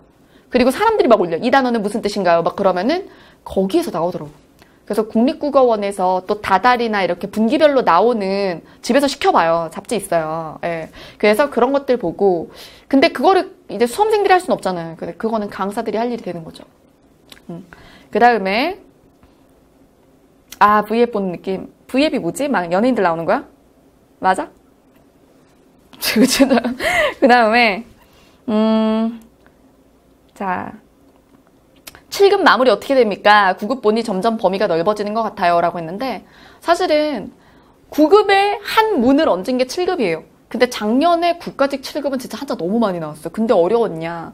사실 그거를 다 알진 못했을지 모르겠지만, 오히려 제 생각에는 한자나 한문이나 문항 개수는 늘어나면서 레벨은 내려가고 있는 것 같아. 그래서 되게 지엽적이고 특이한 한자어보다는 우리가 일상에 그냥 쓰는 한자어, 예를 들어 상상하다, 회상하다, 고찰하다 이런 말들 있잖아요. 예, 우리가 일상생활에서 쓰는데 그것이 무슨 자로 구성됐는지 모르는, 예, 그런 거 가지고 한자, 낮자들을 물어보는 문제들이 늘어나고 있고, 그리고 그래서 배점은 높아지는데 난도가 올라갔다고는 생각하지 않습니다. 예. 그 다음에 문학공부법, 자, 내용. 자, 고전 작품은 최대한 아는 걸 배경 지식을 늘리는 거야. 그래서 아는 작품을 많이 만드는 거고, 현대 작품은 어떻게 한다? 그래서 낯선 작품도 독해할 수 있게 만든다. 그죠? 그래서 제 교재에서는 우월독이, 그래서 교과서에 나오는 여러 출판사의 교과서들에서 모두 함께 다루고 있는 교집합을 찾아놓은 게 우월독이에요. 그래서 교과서 필수작이잖아요. 그리고 낯선 작품 분석법이나 독해법 같은 것들은 이제 독해 알고리즘에 있고요. 그 다음에 아이돌 나오는 프로그램, 좋아요. 자, 미안하다. 자, 그 다음 또 어떤 질문? 뭐 있어? 스터디. 스터디 질문이 있었나? 여러분, 제가 현장에서는 제가 진행하는 스터디 있어요. 제가 지금 진행하고 있는 건 면접 스터디. 저는 이제 저로 시작한 분들은, 이제 현장에서 만날 수 있는 분들은 지금 국가직 면접 스터디 하고 있거든요. 그래서 이제 제가 그래서 면접도 좀 공부를 좀 했어요. 그렇게 해서 제가 강의를 들어보기도 하고, 그래서 너무 다 붙여놓고 면접에서 떨어지면 너무 속상하니까, 그리고 또 제가 국어고 하다 보니까, 그리고 사회생활 일찍 시작해서 눈치도 있고, 그리고 또 옛날에 수능 쪽에서 수시 컨설턴트 이런 것도 하고, 그래서 뭐 서울대 같은 경우는 이제 심층 면접 같은 거 보고 그랬거든요. 그래서 그런 쪽에서 이렇게 활동을 해서, 그래서 공부를 해서 면접관들이랑 어떻게 이야기를 해야 되는지, 그리고 또 이게 득이 될 이야기, 해가 될 이야기 뭐 이런 것들을 꺼내주거나 이런 것들은 좀 하고 있어요. 제 카페 보면 폴더에 면접 복귀도 있고요. 근데 그 면접 복귀는 진짜로 우리 카페 식구들이 다 해준 거야. 제 수업 들어서 붙은 친구들이. 그래서 면접 복귀는 진짜로 면접관이 말함, 내가 말함, 뭐 이렇게 표정, 막 이런 것까지 다 나와 있어요. 진짜 그거는 저에 대한 애정으로 해준 거니까. 그리고 실제로 지금 제가 면접 스터디를 녹음을 해요. 녹음을 해서 중요 부분들을 잘라서, 그래서 업데이트를 이렇게 하고 있어요. 그래서 제 카페에 면접 자료들도 있으니까 좀 보시고. 그 다음에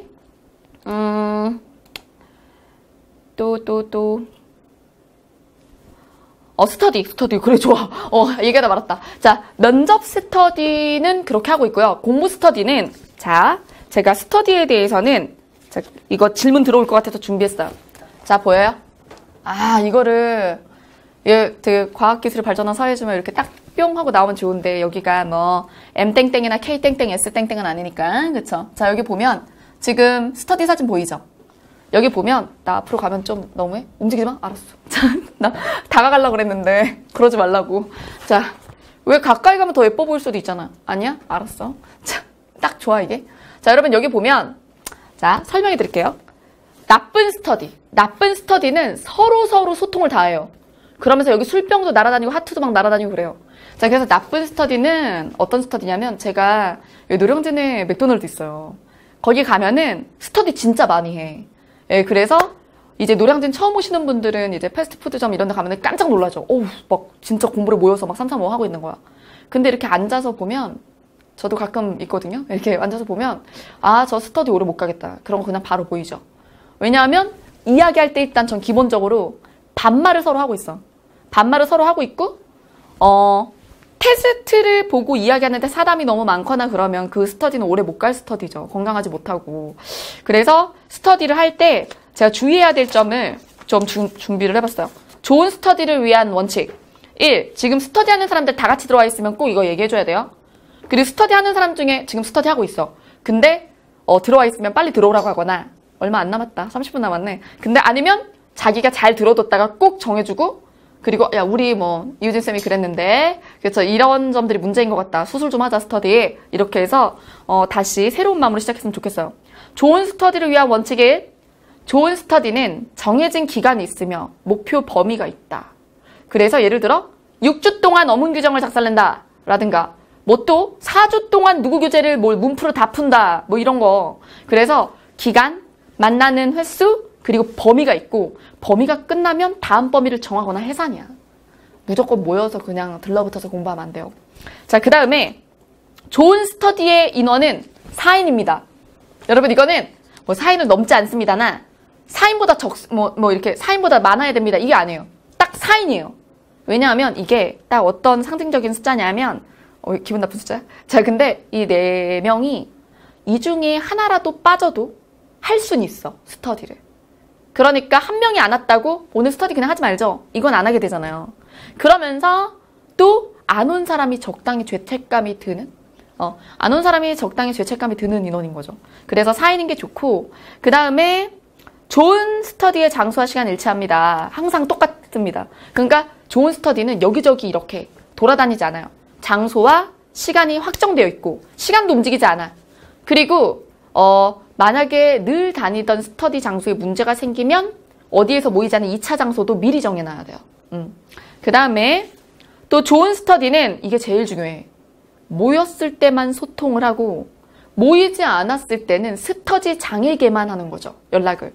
그래서 이 그림이 말이에요. 어떻게 그려져 있는 거냐면 얘는 상호소통을 해. 나쁜 스터디는. 근데 좋은 스터디는 어떻게 하냐면 한 사람에게만 연락을 주는 거야.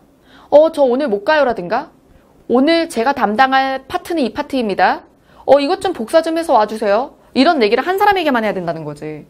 왜냐하면 이렇게 서로 다 이렇게 이야기를 주고받고 서로 카톡을 따로따로 뭐 2명 이렇게 할 수 있으면 사이가 좀 틀어지기 쉽고 그리고 누구에 대한 이야기를 둘이서 하고 그러면 그게 뒷담화가 되고 그러면서 공부 외적인 사고가 생겨 자꾸.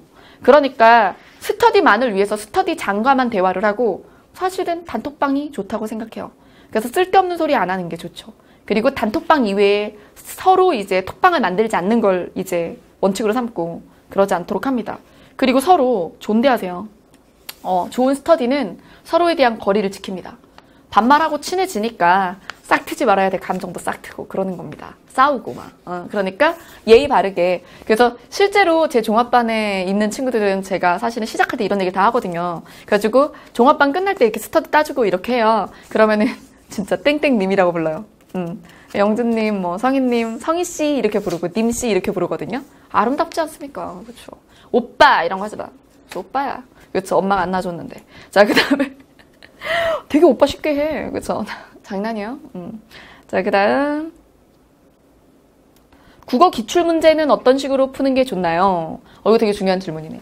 기출문제 양적으로 때려 풀지 말고 지금 처음 초지생이 기출문제 풀면서 회차별로 푸는 거는 그거는 진짜 의미 없는 짓이죠. 회차별로 풀어서 뭐 20문제 푸는 감을 기르겠다? 그런 거는 강사들 동영 모의고사로 해도 되잖아요.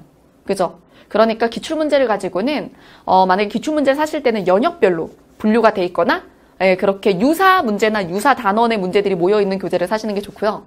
그리고 기본서와 같이 진행하는 거예요.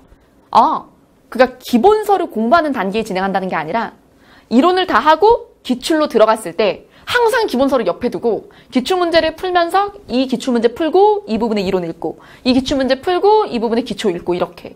예, 그래서 계속 이론에 대한 확인, 그리고 확인하면서 틀리면 다시 이론서로 돌아가는 그런 식으로 공부를 하셔야 됩니다. 선생님, 30대 후반이 면접 가면 면접관이 싫어할까요? 어떻게 이런 생각을 아니에요. 저 작년에도 보면은 저보다 나이 많은 친구도 항상 면접 스터디에 저보다 나이 많은 분들이 계세요. 그래서 40대 후반도 있고, 예. 그리고, 제 스터디에서는 40대 후반까지 뵀고요. 그리고 당당히 붙으셨고, 그리고 또 더 나이 많은 분들도 교실에서도 많이 봐요. 그러니까, 나이 때문에 면접관이 싫어하는 게 아니라 저는 이거라고 생각해요. 나이 때문에 싫어하는 게 아니야. 근데 그 나이다운 꼰대스러움을 가지고 있으면 싫어하겠지. 그러니까 이분을 뽑았을 때, 이분이라고 해야죠. 이층으로 하면. 이분을 뽑았을 때 이분보다 나이 어린 친구들이 같이 일할 때 되게 불편하겠다. 이런 생각이 들게 하면 안 되는 거죠. 그래서 아마 질문들도 나이에 대해서 압박하는 느낌이 들 수도 있거든요. 근데 실제로 그거는 나이에 대한 압박이 아니라 얼마나 사람이 열려있냐. 그래서 좀 나이가 있어도 좀 동생들이랑 일할 때 부담 안 주고 정말 좀 편한 사람으로서 이렇게 선배는 아니잖아요. 사실은 동기잖아요. 군대랑 똑같다고 보고 그러니까 사실은 자기보다 계급이 높은 사람이 나이가 더 어릴 수도 있고 그랬을 때 진짜 쿨하게 해줄 수 있는 사람인가를 면접에서 이렇게 보려고는 하겠죠. 그래서 실제로 열려 있으시면 돼요, 마음이. 자, 나이 대우 받으려고 나이가 많으시면 되는 거죠. 그 다음에 나이 많다고 걱정하실 거 없어요. 저는 더 멋있는 것 같아요. 제가 진짜 아침에 무료 특강 같은 거 하잖아요. 새벽 특강 같은 거 할 때 제가 진짜 열심히 강의해야겠다라는 마음을 먹게 하시는 분들은 아버님들이나 어머님들이 딱 오셔가지고 딱 봐도 아이 엄마, 아버지 이런 분들이 오셔서 딱 등가방 메고 와가지고 멋있다 진짜. 그래서 등가방 메고 와가지고 딱 가방 풀고 필통 딱 꺼내서 이렇게 딱 꺼낸 거. 그래서 그게 되게 멋있어요. 예. 멋있고 그분들을 보면 내가 진짜 강의 준비를 똑바로 해야 되고, 예. 그리고 강의 열심히 해야겠다는 생각이 들죠. 자, 공부하면서 폰을 중지시키는 게 나을까요? 조언을 하자면요. 요걸 물어보신 분은 자기가 폰에 되게 의존도가 있다는 걸 아는 거죠. 폰이 방해가 되는 거지, 지금. 그쵸? 그러니까 정지하세요. 자, 그 다음에. 그러니까 본인이 방해되니까 묻는 거잖아. 그러니까 정지하는 게 좋겠어요. 근데 또 여자분이면 안 그랬으면 좋겠어. 위험하잖아. 그러니까 어디 집에서도 걱정하고 하니까 그러니까 투지폰으로 바꿉니다. 그리고 주무시기 전에는 웹툰 같은 거 보고 막 이러잖아. 그러니까 주무시기 전에는 거실이나 그런 데다가 폰을 두고 들어가셨으면 좋겠어요. 자, 그 다음에 333 비법. 제가 칼럼에서 333 비법이라는 걸 얘기했어요. 이게 또 계획 짜는 걸로 돌아가는 건데 3시간, 3일, 13일 간격으로 공부했던 것들을 복습할 수 있도록 플래너를 짜자라는 거였어요. 그래서 그 부분에 대해서는 여러분들이 카페 가서 333 기법이라고 쳐서 검색해서 한번 읽어봐 주시고 플래너 짤 때 그거를 기반으로 하셨으면 좋겠습니다. 자, 그 다음에 제 미래는 어떻게 될지 그러셨는데 그러니까 과거 지나간 거 후회도 소용없고 제가 되게 좋아하는 말이 있어요. 되게 좋아하는 말이 이게 짐 자무시 감독의 그 브로큰 플라워라는 영화에 나오는 말인데 과거는 이미 지나갔고 후회도 소용이 없어요. 그리고 미래는 아직 오지 않았고 올지 안 올지도 모르고 그쵸? 와봐야 아는 거예요. 내가 오로지 마음대로 할 수 있는 건 현재밖에 없다. 그러니까 현재만 내가 원하는 대로 사는 거예요. 그런데 그 현재가 쌓여서 미래를 만드는 건 맞단 말이에요.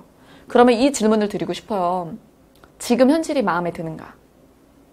저는 솔직히 제 현실 마음에 들거든요. 저도 노력 중이고 아직 한참 덜 컸죠. 근데 저는 지금 제 현실이 마음에 들어요. 그거는 과거에 대해서 큰 후회가 없다는 거라고 생각하시죠? 그건 아니에요. 저도 과거를 돌아봐. 이때 이럴 거야. 이때 여기랑 계약을 할 거 되게 많아요. 근데 근데 그거랑 달리 이보다 그러면 그때로 돌아가면, 그래서 돌아가서 다른 선택을 했으면 또 다른 고통이 있었을 거야. 다른 비효율이 있었을 거고. 그러니까 과거에 대해서 생각하는 시간은 진짜 무의미한 거예요. 그리고 미래에 대해서 걱정하는 시간 진짜 무의미한 거죠. 아직 안 온 일, 아직 안 벌어진 일에 대해서 걱정하는 게 진짜 무의미한 건데, 제가 이거를 깨달은 건 연애를 통해서요. 왜냐하면 이제 20대 때 연애를 할 때 남자친구 과거에 집착해 본 적 있어요. 세상 쓸모없는 짓이죠. 예, 진짜. 근데 다 한 번씩 해보지 않아요? 다 한 번씩 해보지 않아? 근데 막 그때 그 사람을 지금 나 좋아하는 것보다 더 좋아했을까? 라고 상상하는 거야. 그럴 때 싸이월드 같은 데 사진을 본 적이 있으면 더 도움이 돼요, 상상에. 예, 그래서 왜 구체적으로 막 영상이 돌아가거든, 그러면. 그래서 막 남자친구가 나한테 잘해줘도 걔한테도 이렇게 잘해줬어? 막 이렇게 말하게 되고. 그리고 또 나한테 서운하게 하면 걔한테 안 그랬지? 막 이렇게 되는 거예요. 근데 이게 공부도 연애랑 똑같은 것 같아, 어찌 보면. 미래를 위해서 이렇게 하지만 고통스러운 것도 맞고. 근데 이게 과거에 대해서 계속 과거에 누군가와 경쟁을 하는 게 무의미한 짓이었잖아요, 연애할 때.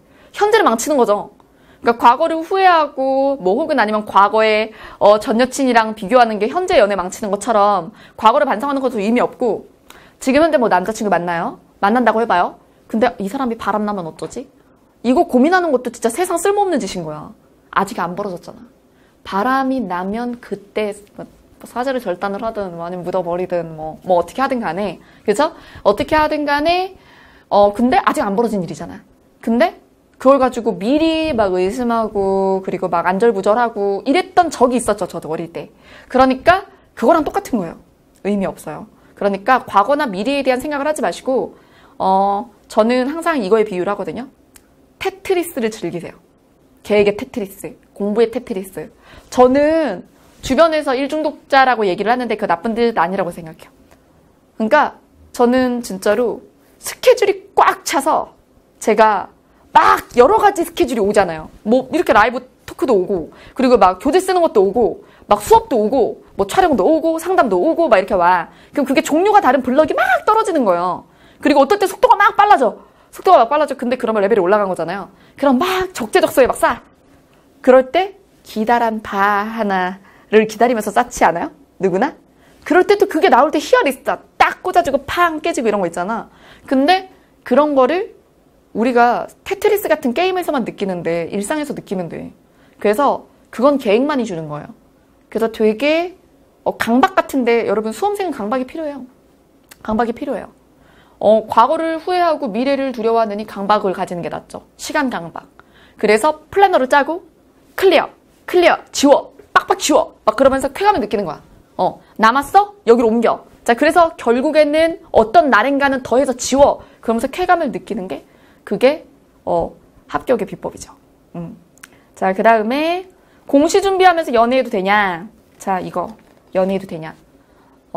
연애는 삶에 꼭 필요한 거라고 생각을 해요. 근데 삶의 어느 구간이냐에 따라서 되게 위험할 수 있는데, 연애하면 육체도 건강해진대요. 그래서 육체도 건강해지고 마음도 건강해진대. 근데 그게 늘 행복한 건 아니잖아요. 다들 해보셨겠지만이라고 얘기하면 또 안 되겠구나. 못쏠도 있잖아. 그치? 근데 언젠가 할 거야. 언젠가 하면 알게 될 거니까. 자, 어쨌든 근데 어쨌든 좋을 때도 있지만 안 좋을 때도 분명히 있거든요. 근데 수험 기간에는 그게 고스란히 데미지가 되는 거예요. 근데 그게 데미지가 너무 큰 거지. 그러면 연애가 나에게 주는 쾌 플러스 어쨌든 잠재적인 뭐 제가 이 사람을 만남으로써 더 좋은 사람이 되고 싶어서 노력하게 됩니다. 그녀가 동기부여가 돼요. 막 어쨌든 이런 거 있잖아. 근데 그 동기부여랑 이 사람과 사소한 걸로 싸웠다. 혹은 아니면 내 수험 기간이 그쵸? 이 사람에게 부담스러울까봐 걱정이다라든가 내가 만약에 떨어지면 이 사람과 잘못될까봐 두렵다라든가 이런 것들이 마이너스가 더 커지면 그냥 그대로 그냥 스트레스인 거예요. 그래서 제 생각에는 충분히 공부만으로도 플러스 마이너스 감정 진폭이 생기고 우울했다가 좀 나았다가 이거를 막 기복을 타거든요. 근데 진폭을 키우는 거예요.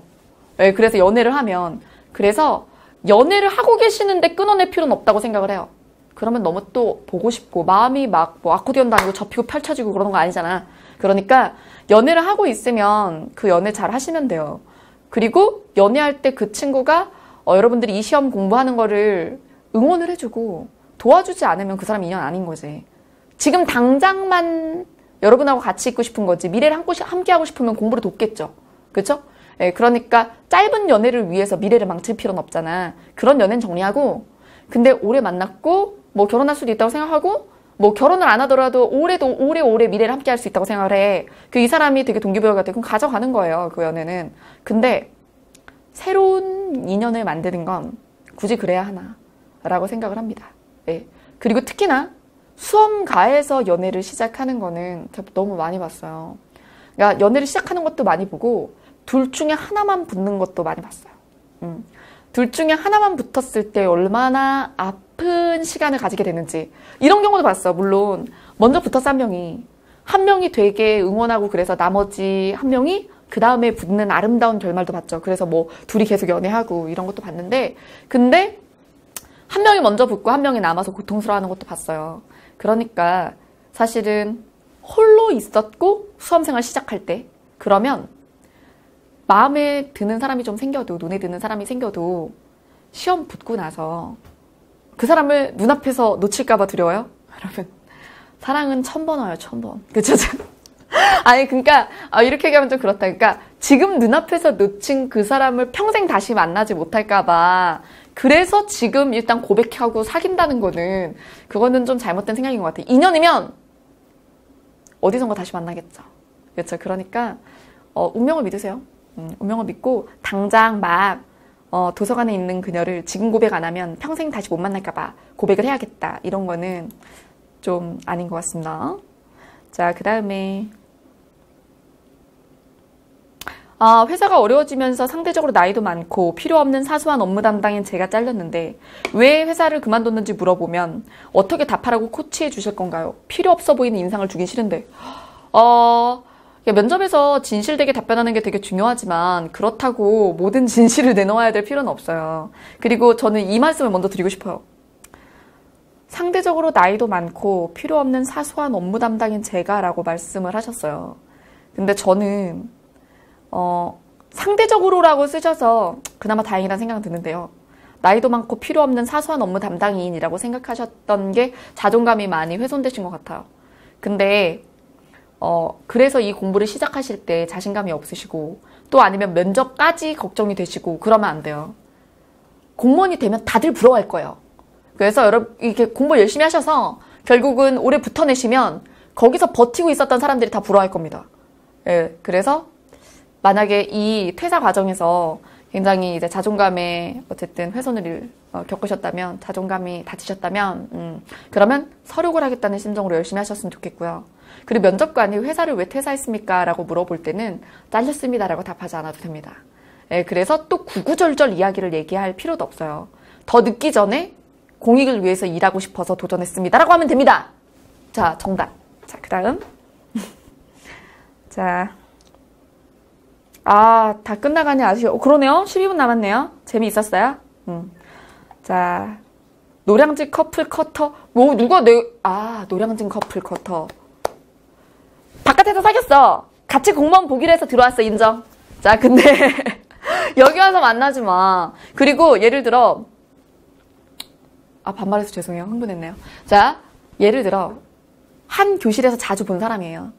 근데 수험생이에요. 근데 저 사람이 나한테 고백을 했어. 그러면 여자든 남자든 받아주지 마. 커터. 받아주지 마. 왜냐하면 그리고 공부를 핑계로 접근해서 번호까지는 딸 수 있다고 생각해. 그리고 붙고 나서 대시해. 그러면 인정. 예, 번호만 가져가고 예, 뭐라도 쏟아. 그리고 세탁비라도 준다고 번호 가져가요.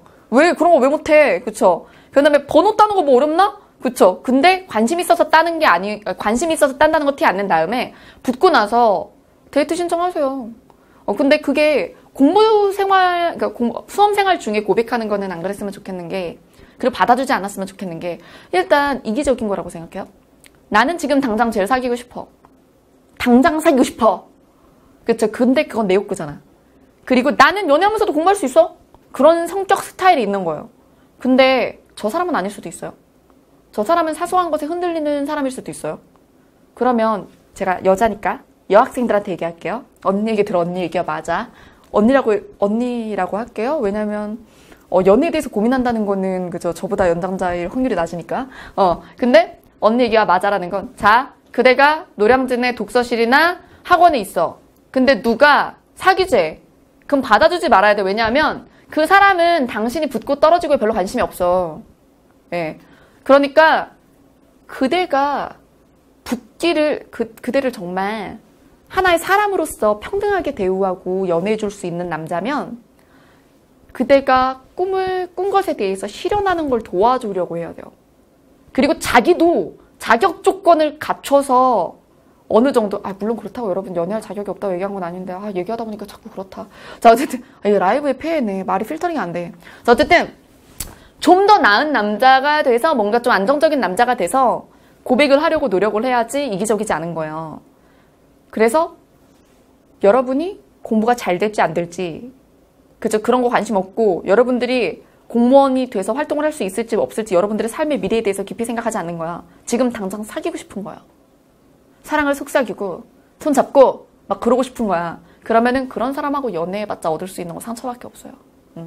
그리고 자, 반대로 남자분들한테 얘기해줄까요? 자, 누나가 얘기해줄게. 막 이러면서 자, 이모라고 해. 알았어. 양심적으로 이모가 얘기할게요. 자, 그래서 이모가 얘기할, 슬퍼.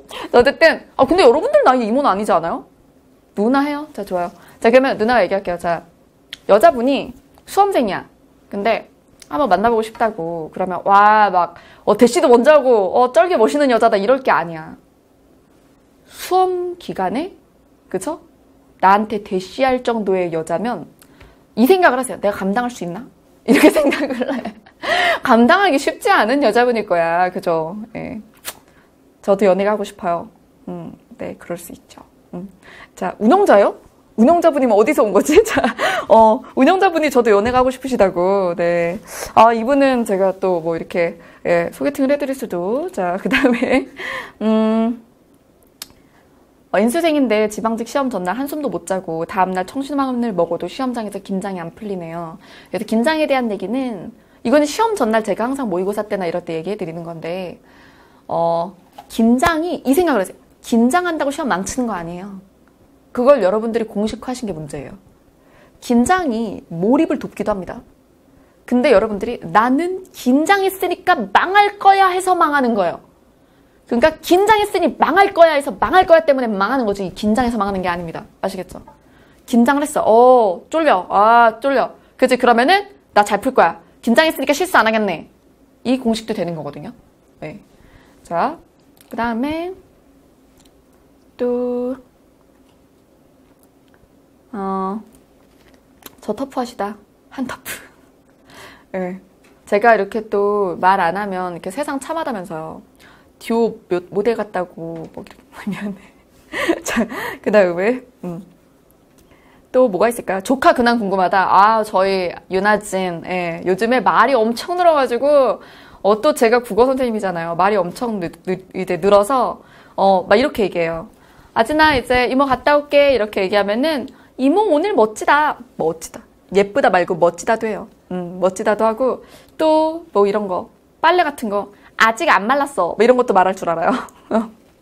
자, 그 다음 시청률일까요? 시청률일까요? 마리텔을 보는 것 같대요. 근데 시청률일까요? 률일까요? 질문했어. 두음업체. 여러분 시청에 그쵸? 이응이잖아요. 그쵸? 자, 그러면 여기서 니은이나 모음일 때만 률이다. 그쵸?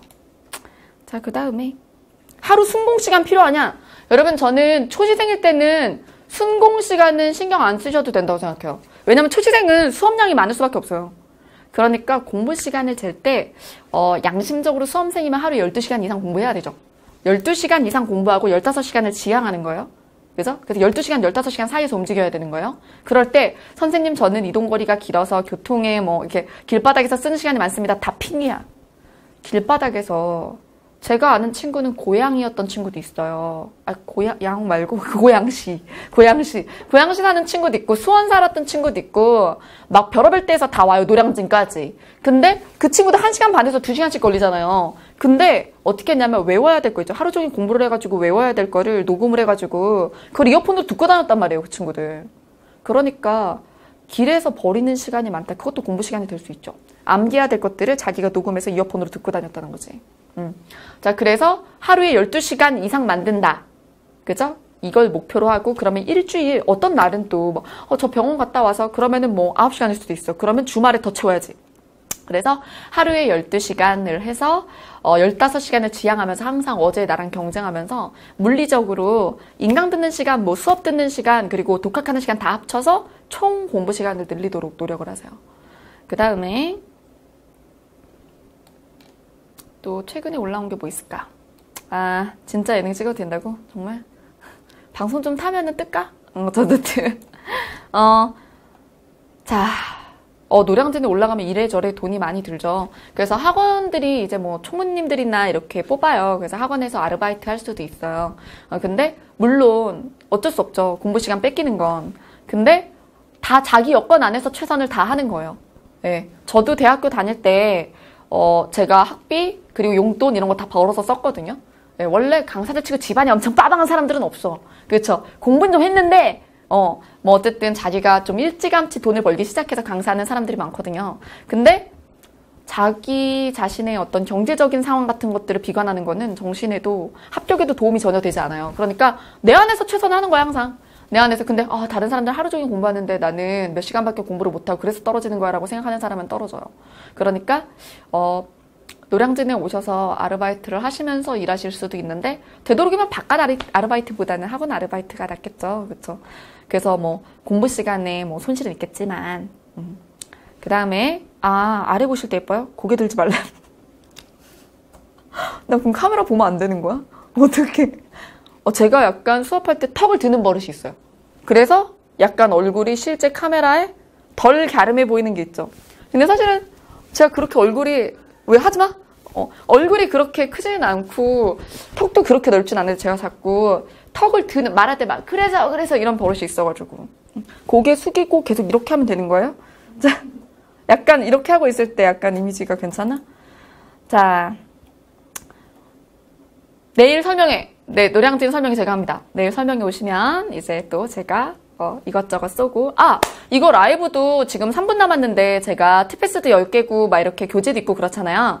여기 밑에 댓글창이랑 그렇죠. 그리고 이제 카페를 통해서 제가 이벤트를 하도록 할게요. 사실은 막 시간이 많으면 막 퀴즈도 내고 맞추고 막 이럴 텐데 일단은 여기서 이제 제가 이제 어느 정도 선택을 하는 거거든요. 그래서 제가 카페에선 좀 웃기는 이벤트를 했어요. 그래서 예쁜 짤을 찍어달라. 예쁜 짤을 찍어 올려달라 그랬는데 뭐 그것도 되고 그리고 여기서는 제가 답변한 질문들 있죠. 질문 채택자들한테 제가 이제 조금 상품이 가도록 하겠습니다. 그 다음에 여러분들한테 이제 얼마 안 남았으니까 파이팅을 해야 되는데 이런 얘기를 하고 싶어요. 질문을 계속 받아들이고 싶은데 시간이 너무 부족하다. 제가 사실은 이만큼 준비했어요. 막 이만큼 준비하고 그림도 되게 많아. 막 이만큼 나 준비했는데 다 못하고 여러분들한테 꼭 하고 싶은 말만 하고 마치도록 하겠습니다. 여러분이 마무리 멘트 어딨니? 자, 그냥 하도록 하겠습니다. 자, 그래서 아니야, 알아, 나 뭔지 알아. 이거는 어이구, 잠시만요. 잠시만요. 자, 괜찮아요. 마지막 멘트 할게요. 1분 남았네요. 니체가 한 말 중에 내가 한 말로 할걸. 이런 말이 있어요. 아직 아무것도 이루지 못했더라도 나라는 인간 하나를 인간으로 존경하라. 네, 그래서 존중하라고 자기 자신을. 꼭 달성한 게 있고 어떤 어마어마한 걸 해야지 존중받아야 되는 건 아니라는 거죠. 사람이고 좀 세게 얘기하면 죽지 않고 삶을 버티는 것만으로도 존중받을 자격이 충분하다는 거죠. 여러분들이 지금 힘들면 힘들수록 더 그래요. 힘든데 살고 있잖아. 그러면 여러분들이 아무것도 못 이뤘어도 대단한 거예요. 그러니까 여러분들은 스스로를 한심하게 생각하시지 말고 아직 아무것도 이루지 않았더라도 인간으로 자기 존중을 하면 세상도 여러분을 존중하고 하늘도 여러분을 존중하고 노력에 부응하는 보상이 올 거예요. 네. 자, 여러분 2탄, 3탄 있었으면 좋겠네요. 뭐 반응 좋으면 회사가 해주지 않을까요? 자, 여러분 어쨌든 참여 열심히 해주셔서 저 진짜 조교들이랑 채팅창에 우리끼리 있을까봐 되게 걱정 많이 했거든요. 근데 여러분들이 생각보다 너무 많이 들어와 주시고 응원해 주셔서 정말 저도 재밌는 시간이었습니다. 진짜 1분 같았어요. 자, 그러면 여러분 이제 이어서 제 2018년 커리큘럼 영상이 나올 거예요. 그럼 커리큘럼 영상 보시고 더 궁금하신 거 있으시면 다음 카페에서 나래 국어, 이유진 국어 이렇게 쳐서 검색해서 카페로 와주시면 계속 답변해 드리겠습니다. 여러분 참여해 주셔서 감사합니다. 여러분들 모두 다 수험 생활에 고통이 있지만 그쵸? 행운까지 따르시길 바랍니다. 여기서 끝나줘야 되는데 네, 여러분 나래 국어의 강좌는요 기초 입문부터 시작해서 동형 모의고사 마무리까지 이렇게 구성이 되어 있습니다. 자, 1단계 기초 입문은요, 자, 알기 쉬운 문법, 우월한 독해, 그리고 저절로 어휘 한자, 기본서로 수업을 진행하는 거예요. 자, 그래서 일단 알기 쉬운 문법은 32강입니다. 자, 그래서 현장에서는 8주간 일주일에 4시간씩 진도를 나가는 강좌죠. 그래서 여기에 여러분들이 고등학교 때까지는 사실 잘 배우지 못한 문법이나 규정, 자, 그래서 요즘에 비중이 좀 줄었지만 공부할 때는 가장 어려운 부분을 알기 쉬운 문법으로 진행을 할 거예요. 이 알기 쉬운 문법의 특징은 이론만 있는 게 아니라 테스트가 함께 삽입되어 있다는 거예요. 그래서 문법과 규정을 이해하고 외우는 동시에 테스트까지, 그래서 기본서에서 이 모든 단계가 진행될 수 있도록 합니다. 자, 그 다음에 우월한 독해는 20강이에요. 그래서 이 우월한 독해에는 비문학 독해의 어떤 최신 기출이 들어있어서 유형별로 공무원 기출의 최신 기출을 보면서 이렇게 풀었어야 했다, 이렇게 푸는 것이다, 방법론을 배우고, 그리고 문학을 이제 또 배우게 되는데 요즘 문학 비중 많이 늘었죠? 그래서 시대 순으로 필수작을 다 볼 거예요. 그래서 고등교과서에 들어가는, 그래서 1학년, 2학년들이 배우는 필수 작품들을 고대부터 시작해서 현대에 이르기까지 운문, 산문을 필수 작품을 쫙 정리하면서 한 작품당 문제를 2문제씩 풀어나가는 강좌입니다. 자, 그 다음에 저절로 어휘 한자는 16강이에요. 그래서 이 16강은 그냥 줄줄줄 어휘나 한자를 부르는 게 아니라 부스에서 순차적으로 한자에서 성어까지, 그리고 어휘는 의미군으로 묶어서요. 그래서 고유어나 어떤 순화어나 한자어 이런 것들도 의미망 수업을 통해서 빠르고 쉽게 기억할 수 있도록 도와드릴 겁니다. 자, 그래서 요 기초 입문 강좌가 몇 강이죠? 100강이 안 되죠? 네. 그래서 여러분들이 다른 강좌들과 비교해 봤을 때 적은 시간에 효과적으로 이 이론의 부분의 정리를 할 수 있을 거예요. 자, 그래서 총 합치면 몇 강이에요? 네. 68강입니다. 그래서 68강이면 2달 정도 안에 이제 여러분들이 정복이 가능한 부분인 거죠. 알기 쉬운 문법, 우월한 독해, 저절로 어휘 한자. 자, 그래서 이번 7, 8월에 알기 쉬운 문법과 저절로 어휘 한자가 먼저 이제 진행이 되고요. 그 다음에 9, 10월에 우월한 독해와 심화 영역의 단과들이 진행됩니다. 자, 그러면 2단계 보도록 할까요? 자, 2단계는 영역 심화 단계예요. 자, 그래서 영역 심화 단계에서는 문법과 규정이 너무 어려웠다, 알기 쉬운 문법에 대해서 내가 한 바퀴 더 돌리고 싶다, 그럴 때 같은 책을 돌리는 것도 방법이지만 구성이 다른 방식으로 빈칸이 뚫린 부분으로 제가 제시를 해놓는 거예요. 그래서 알기 쉬운 문법으로 수업을 한번 듣고 공부를 쫙 한 다음에 테스트북, 그리고 필기노트, 이렇게 워크북과 필기노트로 구성된 문법의 단권화를 통해서 본인이 직접 나만의 필기노트, 나만의 워크북, 이런 걸 만들어 나가는 거예요. 그래서 자, 문제풀이 전에 실용국어 단권화랑 그리고 독해 훈련 하실 수가 있는 거죠. 자, 여기서 독해 훈련은 우리가 우월한 독해에 이어서 독해 알고리즘을 통해서 문제를 양적으로 훈련하는 거예요. 그래서 이쪽은 비문학 독해가 좀 더 강화되어 있어요. 우월한 독해가, 비문학 독해는 이제 유형별로 정돈하고 문학 위주로 필수작을 정리한다면, 독해 알고리즘 같은 경우는 문학을 오히려 관리 쪽으로 빼고 독해를 17개의 패턴으로 나눠서 유형을 하나하나 자세히 쉬운 문제부터 심화 문제까지 레벨을 올려가면서 문제를 다층적으로 연습을 할 수 있게 문제를 풍부하게 구성을 해 놓았습니다. 자, 그래서 문법의 단권화와 그리고 독해 알고리즘을 통해서 심화 영역의 학습을 할 수가 있고요. 이 기간 동안 저절로 어휘 한자 다 했는데 그러면 어휘랑 한자는 뭘 하느냐? 그러면 제가 메일 테스트지라고 해서 카페에 쭉 올리고 있는 게 있어요. 이미 지금 이제 4개월치가 준비가 되어 있습니다. 그래서 메일 테스트에서는 여러분들이 어문 규정과 어휘와 한자를 다시 테스트해 볼 수 있도록 테스트를 충분히 준비해 놨으니까 이렇게 심화 영역 단과를 듣고 있을 때에는 저절로 어휘 한자가 끝났다면 메일 테스트를 진행하고 있으면 되겠죠.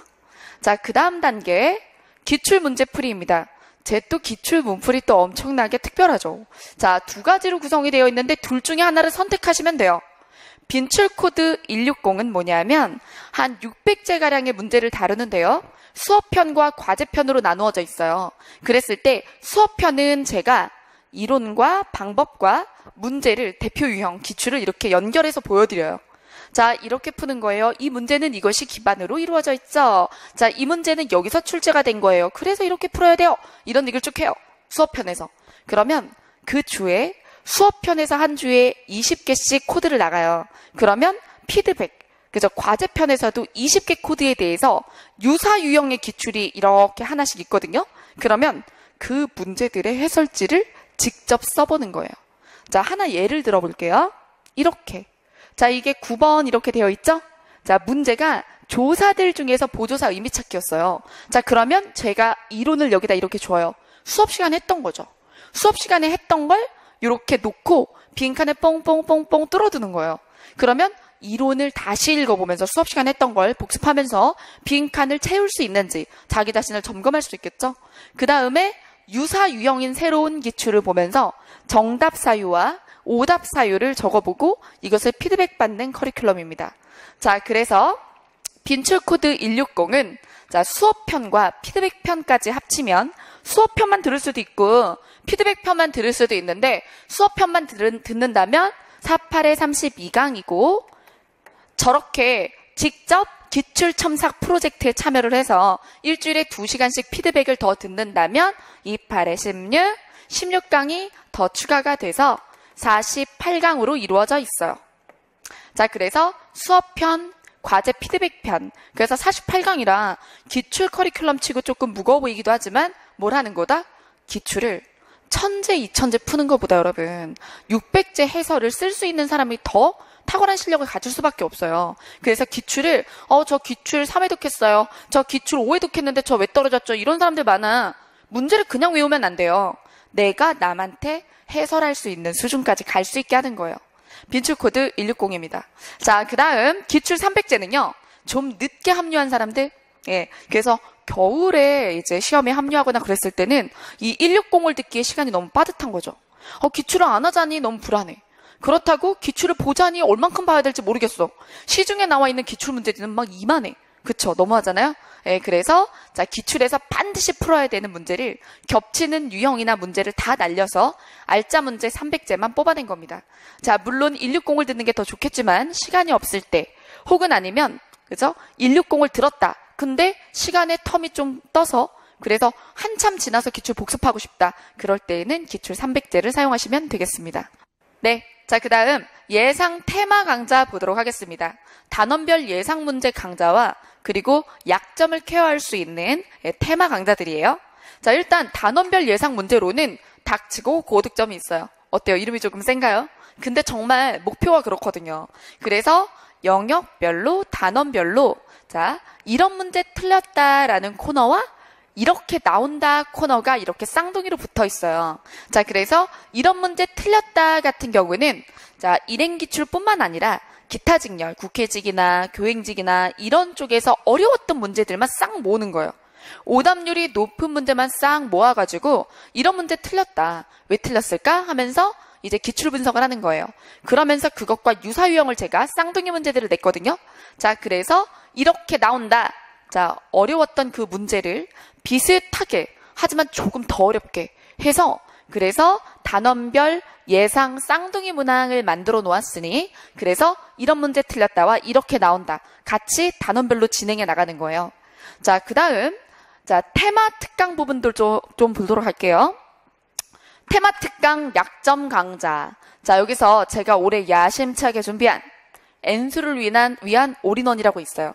자, 이게 말이 N수를 위한이라고 쓰여 있어서 한 번 더 하는 사람들만 들을 수 있는 건가 싶을 수 있는데 좀 더 쉽게 이해하게 해드리자면 이론은 다 들었고 기출 기준으로 70점에서 80점 사이는 항상 나오는데 근데 80에서 90턱이 잘 안 넘어가는 거야.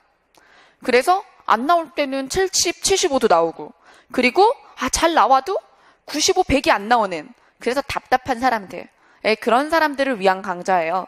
자, 그래서 초시생이 아니라 재시생인데 처음부터 모든 강좌 듣기 너무 답답하죠? 그러면 이제 N수생을 위한 올인원을 통해서 이론, 기출, 예상, 모고까지 이제 한 번에 잡는 거예요. 그래서 이제 꾸준하게 N수를 위한 올인원 강의량이 한 주 한 주 많지는 않아요. 한 주에 3시간씩 듣겠다라고 생각을 하면 다음 시험까지 처음부터 기초부터 듣지 않는다 하더라도 꾸준히 들어주시면 그러면 N수에게 딱 맞게 그리고 7, 80점 이상이 나오는 학생들에게 딱 맞는 이렇게 이론만 들어서 지루하거나 문제만 풀어서 빈틈이 있는 강좌가 아니라 모든 부분 전 영역을 전 단계를 한꺼번에 보는 그런 강좌가 되겠습니다. 자, 그 다음에 약점 강좌로는 문법 개념어 맵, 그리고 부수맵 기초 한자, 그리고 마스터 시리즈, 기타 직렬 기출회전이 있어요. 자, 여기서 문법 개념어 맵은요. 아예 시작을 할 때 이 모든 강좌 시작하기 전에 공무원 문법이 전체가 어떻게 생겼지? 싶을 때 개념어들만 정리하려고 할 때도 유용하고요. 그리고 공부를 다 하고 나서 머릿속에 있는 개념 중에 내가 불완전한 개념이 없는지 쫙 정리할 때도 유용해요. 마인드맵을 한번 쫙 그려내는 겁니다. 자, 그 다음에 부수맵 기초 한자는요. 저절로 어휘 한자에 들어간 한자보다 더 쉬운 그래서 정말 나는 한자 하나도 모른다. 정말 나는 아마 요즘 초등학생들보다 더 모를걸? 나 하늘천 따지밖에 몰라. 이런 사람들을 위한 기초 한자 프로그램이에요. 그래서 요거는 제가 한 강당 20분씩 짧게 쪼개놔서 보면은 강의량이 되게 많아 보이지만 하나하나 그냥 하루에 하나하나 들으면 금방 끝나거든요. 그러니까 저절로 어휘 한자 듣기 전에 듣거나 하시면 좋겠습니다. 자, 그 다음에 마스터 시리즈. 마스터 시리즈는요. 어문 규정은 물론 알기 쉬운 문법이나 아니면 문법의 단권화에서 하는 내용이에요. 그런데 1년 내내 반복을 해야 되기 때문에 그래서 1년 내내 무료 특강에서 만나볼 수 있도록 제가 무료 특강에 담습니다. 얘네들은 무료 특강이거든요. 자, 그 다음 어휘 마스터.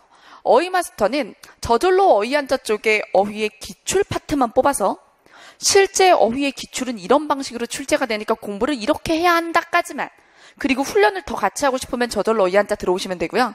그래도 만약에 독학하고 싶다라고 생각한다면 이 어휘 마스터만 듣더라도 공부를 이렇게 해야겠다라는 선까지는 여러분들이 이해하실 수 있을 거예요.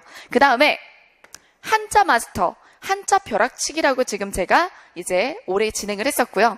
이제부터 이제 한자 벼락치기도 또 이제 진행을 할 텐데 한자 벼락치기는 그야말로 저절로 어휘 한자에 있는 내용을 또 압축을 하는 거죠.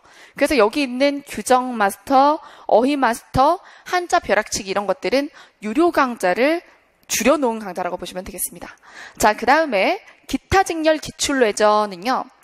요거는 군무원이나 국회직이나 교행직, 기상직, 사회복지직, 경찰, 사복직, 자, 그쵸. 별거 다 있죠. 자, 그래서 제가 3개년 내지 4개년을 다 해설을 해놨어요. 그래서 자신이 기타 직렬일 때도 유용할 것이고, 그리고 기타 직렬 학생들이 아니라 하더라도, 나 일행직 기출 너무 많이 봤다. 시중에서 파는 거 다들 똑같잖아요? 그래서 내가 지금 초시생이 아니라, 그래서 기출이 너무 뻔한데, 좀 참신한 좋은 문제 없을까? 할 때 강사들의 동영 모의고사도 좋지만 이렇게 기타 직렬 문제들을 보면 또 효과적으로 자신의 빈 부분을 알 수 있거든요. 그리고 교행직이나 국회직은 독해 문제가 많아요. 그래서 부족한 독해 문제를 여기서 갈증을 채우실 수도 있어요. 자, 그 다음 동영 마무리 특강 보도록 하겠습니다. 제 동영은 1타 2피 레벨업 모의고사라고 해서 3, 4월에 진행되는 모의고사와 그리고 닥치고 고득점이라고 해서 5, 6월에 이제 진행되는 모의고사가 있습니다.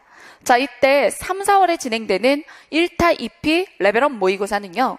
자, 해설지 씹어먹기라는 프로그램이 있어요. 그게 뭐냐면 일단 모의고사 자체를 레벨을 좀 평범한 레벨, 기출 레벨과 어려운 레벨, 그래서 상하 레벨로 나누어서 출제를 해요. 두 회를. 그런 다음에 자, 이것들이 이제 여기서 물어봤던 것을 좀 쉬운 문제로 그 다음 모의고사에서 조금 더 어렵게 질문을 해서 내용을 심화할 수 있고 복습할 수 있게 모의고사를 풀면서도 이론을 되돌아볼 수 있게 해요. 해설지 씹어먹기는 해설지의 빈칸을 뚫고 그리고 유사 문제를 제가 추가로 더 드리는 거예요.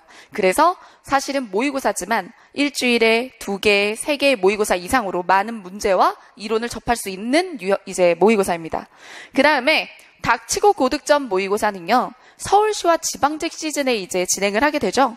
그때 서울시에는 지식국어가 들어가고, 그리고 지방직과 약관, 그죠? 그래서 유형이 달라서 여러분들 고민들이 많은데, 근데 닥치고 고득점 모의고사는 서울시형 하나, 지방직형 2개 이렇게 해서 2+1 해서 진행이 돼요. 그래서 서울시 하는 친구들은 서울시형 모의고사를 풀면서 지방직 쪽의 일반적인 유형들도 같이 보시고, 그리고 지방직 하는 친구들은 서울시형 모의고사에서는 지식국어만 빼고 문제량을 늘려서 공부를 할 수 있는, 그리고 어느 정도 기출보다 어려운 문제를 풀어야 실제 시험에서 쉽게 느껴지거든요. 그래서 난도를 보장해 드리는 고득점을 위한 모의고사입니다.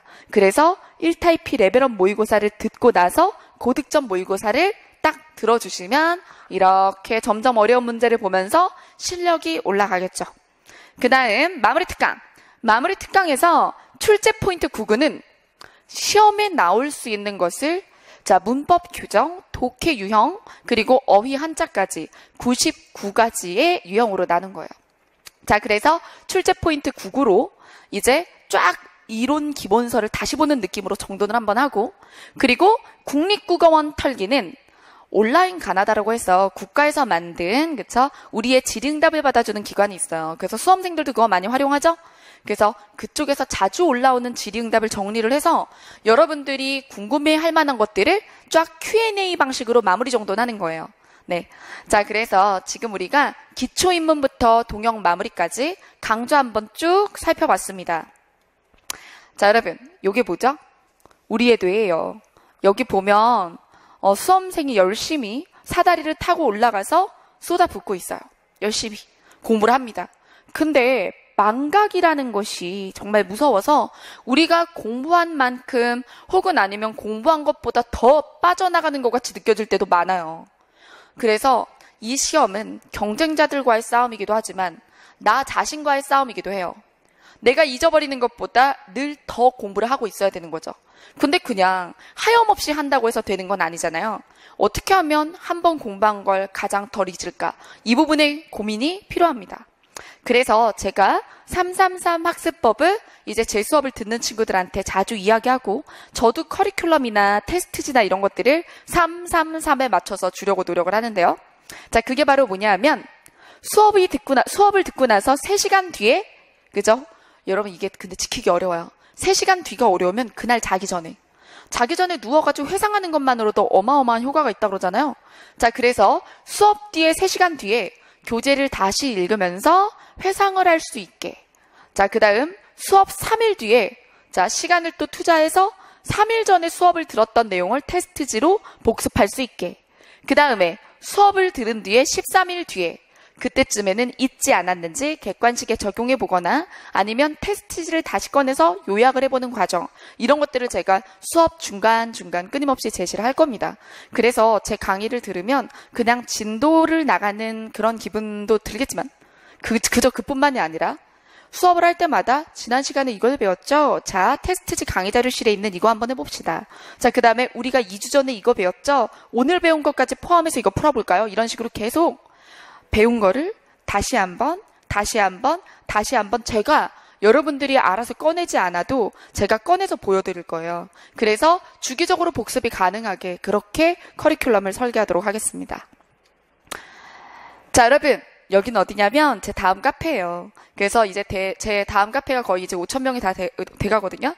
그래서 여기에서 인터넷 강의를 듣는 친구들도 현장 친구들처럼 자주 저랑 상담을 하고 질의응답을 해요. 그래서 지금 인강을 듣는 친구들 현장에 오지 못해서 안타깝죠. 근데 사실은 제가 이거를 12시간에 한 번씩 확인하고 답을 달기 때문에, 그래서 여러분들이 저랑 하루에 2번씩도 얘기를 할 수가 있어요. 그리고 저는 이 카페를 통해서 제 학생들은 면접 관리도 해드리고 있고, 그리고 나중에 뭐 자기기술서, 그리고 또 뭐 어쨌든 뭐 면접 코칭, 그리고 또 생활계획 이런 것들 다 관리를 해드리고 있으니까 여러분 진짜 현장에서 만나는, 요즘 얼마나 세상이 좋아요. 그쵸? 이렇게 연락 자주 할 수 있는데, 그래서 이걸 통해서 그냥 내 과외 선생님 하나 생겼다, 이런 마음으로 저를 선택하고 2018년 외로워하지 말고 저랑 함께 가셨으면 좋겠습니다. 자, 여러분, 변화하는 공시국어. 자, 요즘 시험이 제게 오고 있어요. 자, 독해 중요해지고 있죠. 독해하면 또 독해 알고리즘 이유진 아니에요. 그죠? 자, 그리고 또 암기하는 건 너무 힘들죠. 그럼 이왕 힘든 거 저랑 웃으면서 해요. 제가 진짜 좀 꽤 발랄하거든요. 그래서 여러분들한테 힘든데 더 힘들지 않게, 그죠? 그래서 지금 우리가 하는 게 정말 어렵고 무거운 어떤 도전을 하고 있는 거지만, 공부하는 동안 정말 새로운 것을 아는 기쁨, 그리고 내가 오늘 어제보다 더 많이 알았다는 기쁨을 느끼실 수 있게 해드릴게요. 자, 여러분, 그러면 2018년 이유진을 믿어주실 거라 믿고, 저도 여러분들을 믿고 함께 하도록 하겠습니다.